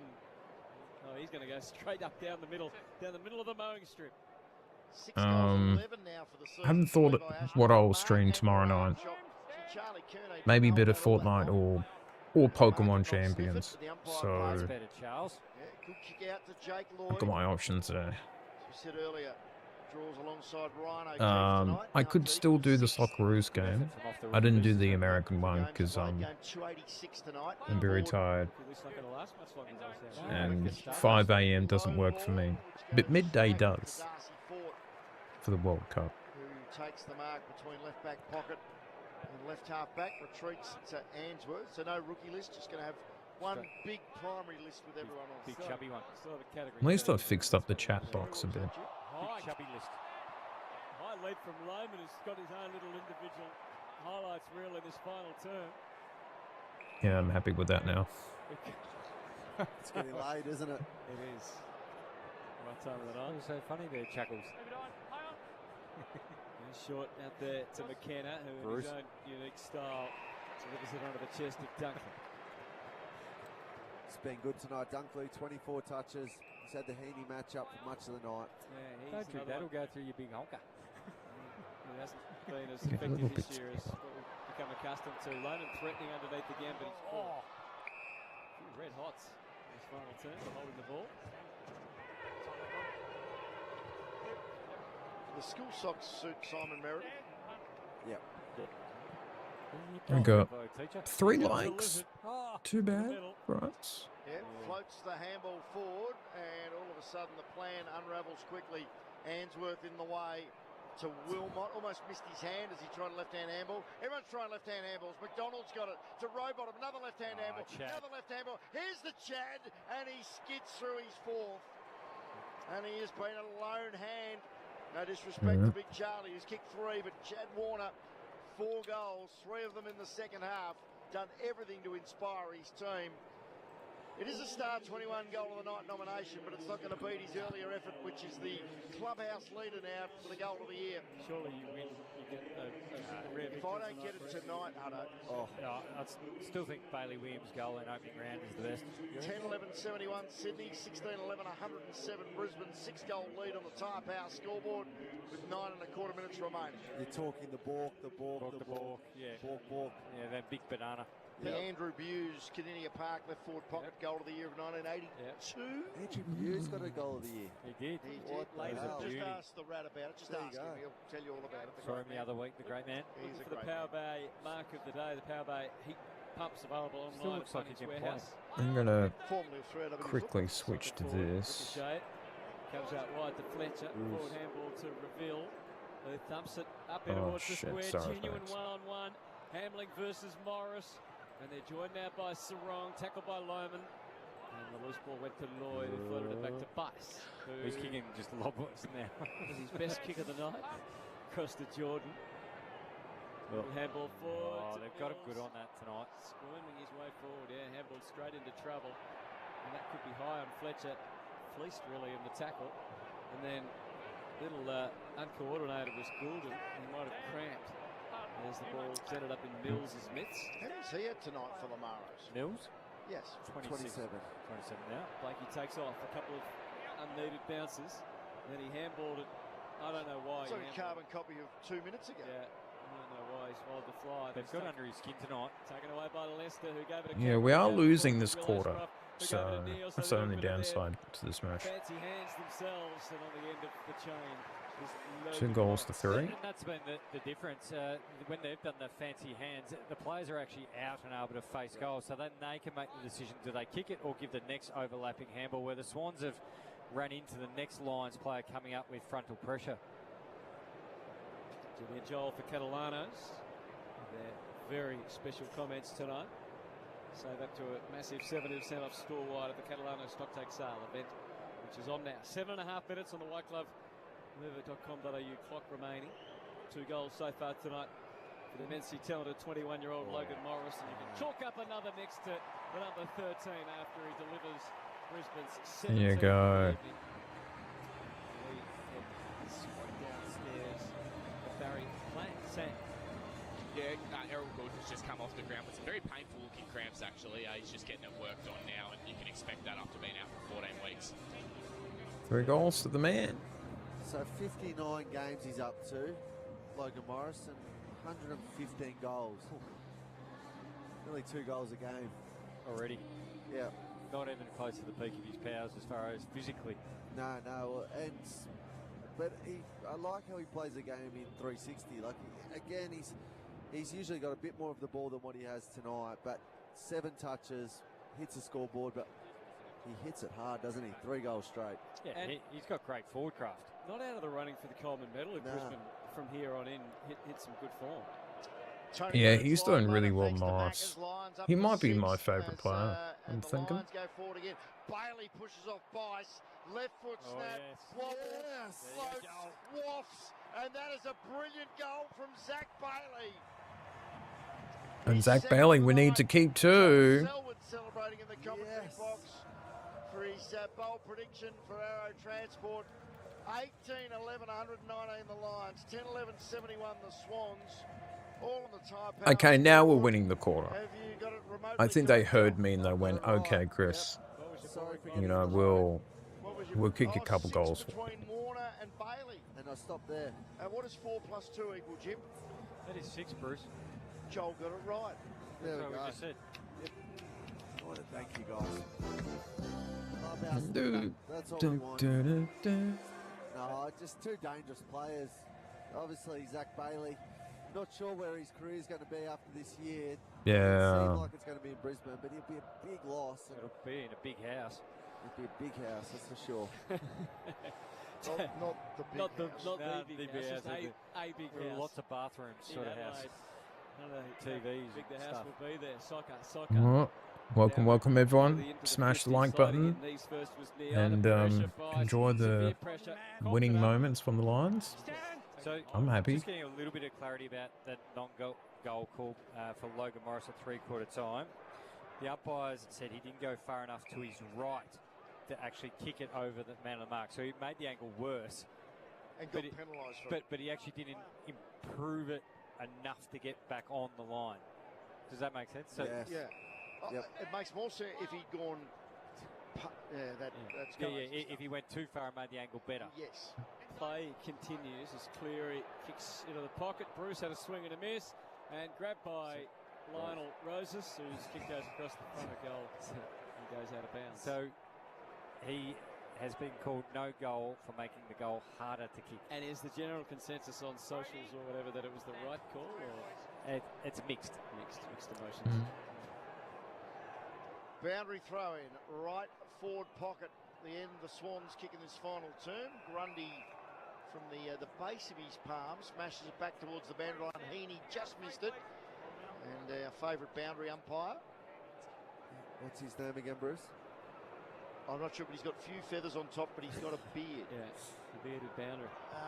Grundy lays that down to Sheldrick. That is a brilliant tap and an even better finish. And Angus Sheldrick, who is not a noted goal kicker, just his fourth of the season, pops through a clever snap against the run of play again, trims the deficit to 42 points. We're well and truly into junk time. Roll arms. 5:51 remaining. 11:11:77 Sydney, 18:11:119 Brisbane. But very impressive win here by the Lions. Injury news for Deep Heat. Sam Leckie on the boundary for Barry Plant. Get some injury I'm news. not sure the extent of it yet, but Joel Amarty's been on the bench for a long time. Says that they say that he's had some Achilles awareness, so any Achilles injury, you want to get them off the ground as soon as you can. Well, big win for the Lions tonight. They've only beaten one side in the top 8 this year, so they've come up against 6 sides, so this is a big win for them. 42 points up as we speak. Tell you what, what's that? If Logan Morris gets robbed of the Coleman by that goal not being allowed, there'll be some Oh, yeah. Controversy. Cove, the ball is handball forward. Sweeping on it though is McCartan. Oh, Hamling ran straight into Charlie, straight into trouble. Whacked away by Lohman. Here is Logan Morris on his run. Feeds the handball back to Arthur Tunstall, who goes short for Rowbottom. Can't quite take the mark. Plenty of opposition there.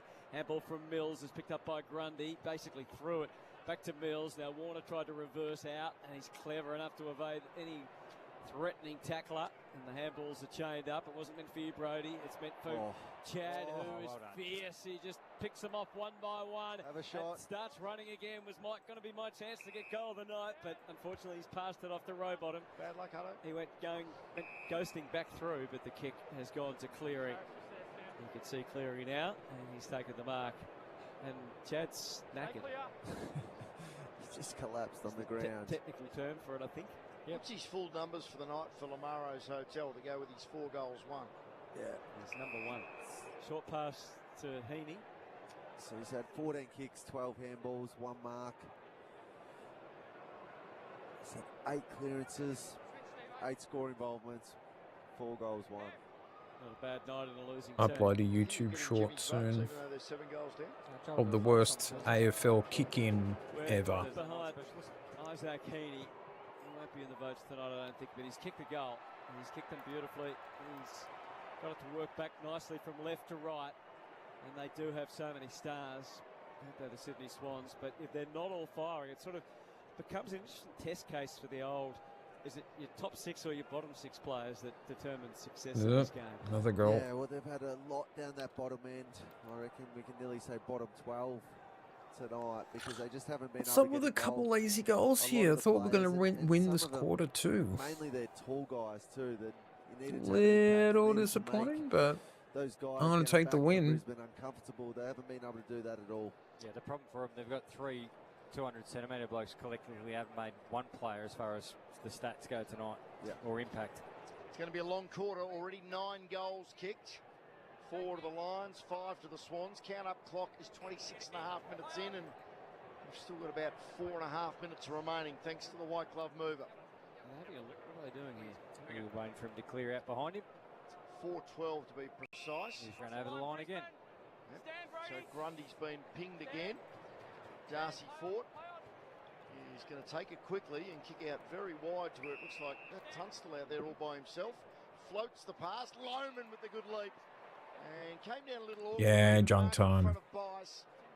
Pretty much. A tough shot. Well, I used to do AFL fantasy teams, but I kept losing grand finals. Third goal of the final term. Yep. Oh. Might want to splash some water over the ground just to exercise the demons of the Gabba for him. A very quiet first half, did Kai Lohman. He's had a good second half. Kick is across the face, though. And, in fact, doesn't score at all. Grundy gets a paw to it. That boundary, he's everywhere. He just covered a lot of territory. Aerodynamic. He's going to throw it in He's left. a twin, you know that. Look at this two. It's not my twin. Here's Anthony Hudson for Maccas on 3RW Thursday Night Football. Hooks it back into play. Bailey gets hold of the ball. They get hold of him. Blakey and Wicks combine to stymie him on that occasion. 3 minutes 18 remaining on the white club. Cheekly. Clock. Still looking for a Power Bay mark of the night contender. Hasn't been anything too fancy in the air. Sock took a good one. Sock it off the ground. Power Bay Solar Solutions available at Bunnings Warehouse. Who took a good one? Lohman took a good hang. He did. That's true. Harris Andrews take a one-hander. He did early in the night. He usually takes a one-hander, doesn't he? Treats it like a basketball. He does. 119 place, 83.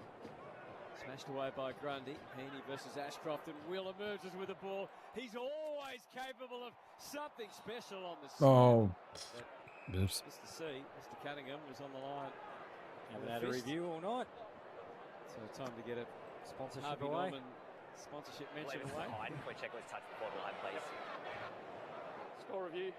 Umpire's call is touched. One behind. Please confirm. Did that once.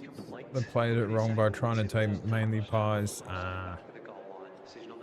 Jim does have a theory about this. Decision on the Tyre Power scoreboard. You can go to Tyre Power Numurkah, catch up with Smitty, Reezy and Ranks and their team. That's it. If you're going to pace for sponsoring something, you've got to get it seen, Beaver. So the behind is confirmed, and Tom McCartan kicks in almost to centre wing. Grundy has it punched away from him. Big Edwards, that's a good handball as well to Roses. Is he going to try and take on Tunstall? Runs his full measure. Lovely looking left foot kick. And Kerno! No, didn't quite complete the mark. Gee, he had a fair bit of it. Yeah. Sockers to his own advantage. Awkward handball to Grundy. Neal gets in the way. Little handball back out in the direction of Roses, who isn't playing on the same side as him. Gallop grabs it, gets it to Ainsworth by hand. A Lockie Neal, the dual Brownlow medalist. Oh, ran into the big tackle by Edwards. Lucky, your kick. And tackle over the line. Well, you heard the call from Just posted the behind, which is the worst kick-in I've ever seen in my life, Dale. I can't believe. Poor Dean Cox. Into Lockie Neal. And Clear the bench. Fags has taken a seat up the back. Is he in trouble for that, Jimmy, or not? Lockie Neal will now be counting his ribs. Forceful tackle, I reckon. Just vigorous. He's okay. He's out there playing a bit of kick-to-kick. With Gardner. And he brings in Will Ashcroft. How many numbers for him tonight? He's up to 29. They're getting very easy possessions right now. A couple of behinds, which hurts me. Oh, he had the 13 too. Rainer holding on to the football before he delivers his next kick down the line. He's had 10 kicks for the night. What is going on? It goes to half forward. Just over a minute remaining. Under pressure. There we go, a minute to go. Gives it straight to Lohman, who chips it into the pocket.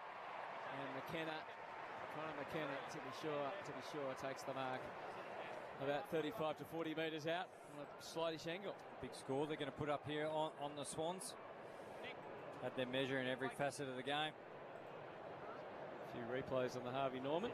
Straight up and down. Answorth took exception to Big Will's tackle on Lockie. Was a bit unlucky, Lockie. Here's the kick from McKenna. 48 metres out is where he starts the run up. Kicks it from 30 metres out. Expended the perfect amount of energy. A little Irish jig to celebrate his second. And they can let it linger. Zombie. 19-12, 126 to 12-11, 83. This is a high score on the Swans too.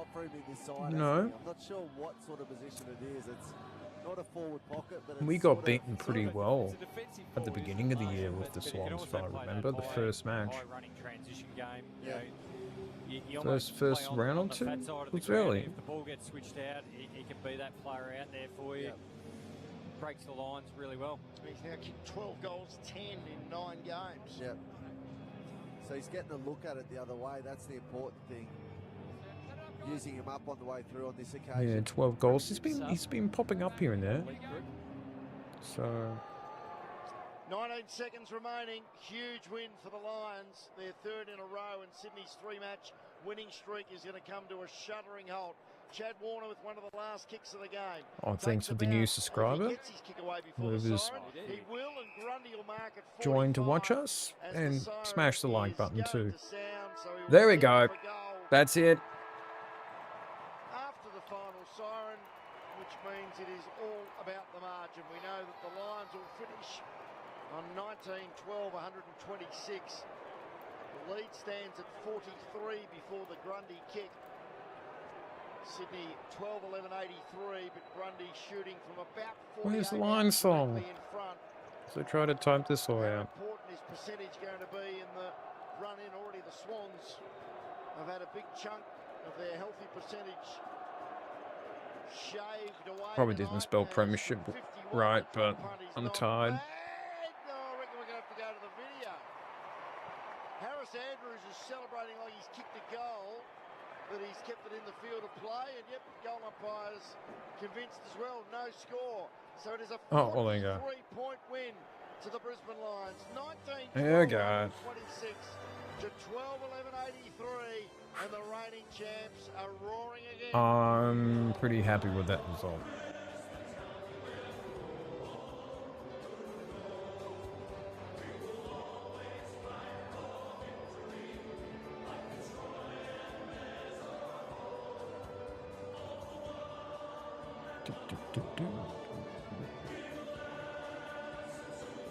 That looks good to me too.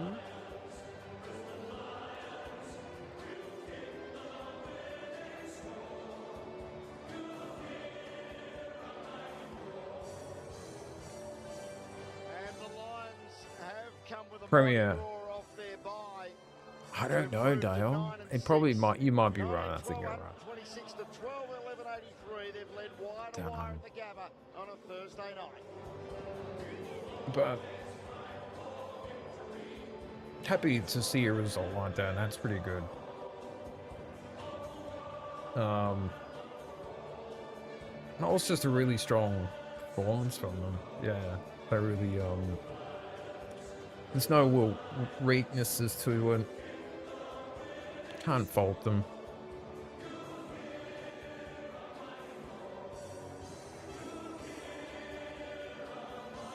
We did win that quarter by a point, by a single point. These are match leaders. Big score for fantasy. 10 points at quarter time, 27 9 at the tackles. half, 42 at three-quarter time. They kicked Chad 5-3 to 5-2 in the last quarter. He topped with 4 And they goals. win by a handsome 43 points. That final score again, 19-12, 126 to 12-11, 83. Who's the disposal getter? Oh, that doesn't tell me much. For the winners, Logan Norris and Cam Rayner with 3 apiece, 2 each to Kai Lohman, Charlie Cameron, Connor McKenna, and Zach Bailey. and singles to Sam Draper, Jared Berry, Levi Ashcroft, also Eric Hipwood and Darcy Fort. While for the Swans, 4 goals to Chad Warner, who was a star all night, 3 to Charlie Curnow, 2 to James Rowbottom, and singles to Heaney, McDonald and Sheldrick. Lions improved to 9 and 6. The Swans lose just their 3rd game of the season.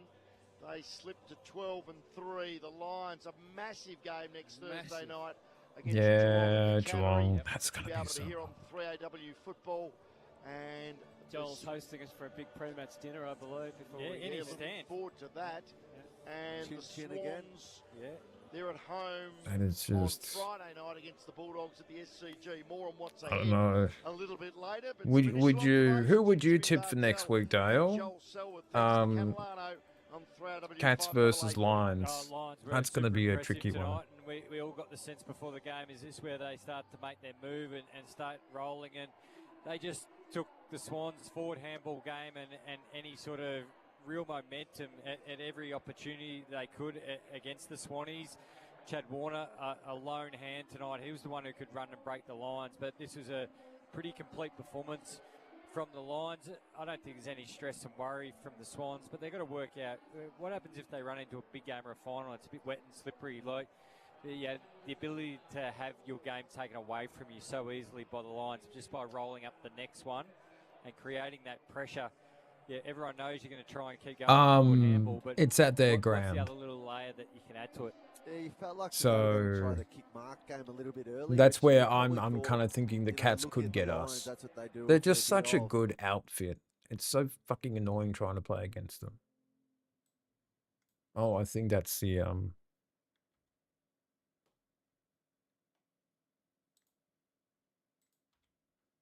that's it for the radio station. But yeah, oh, I don't know where we're actually playing. No, at the in Geelong.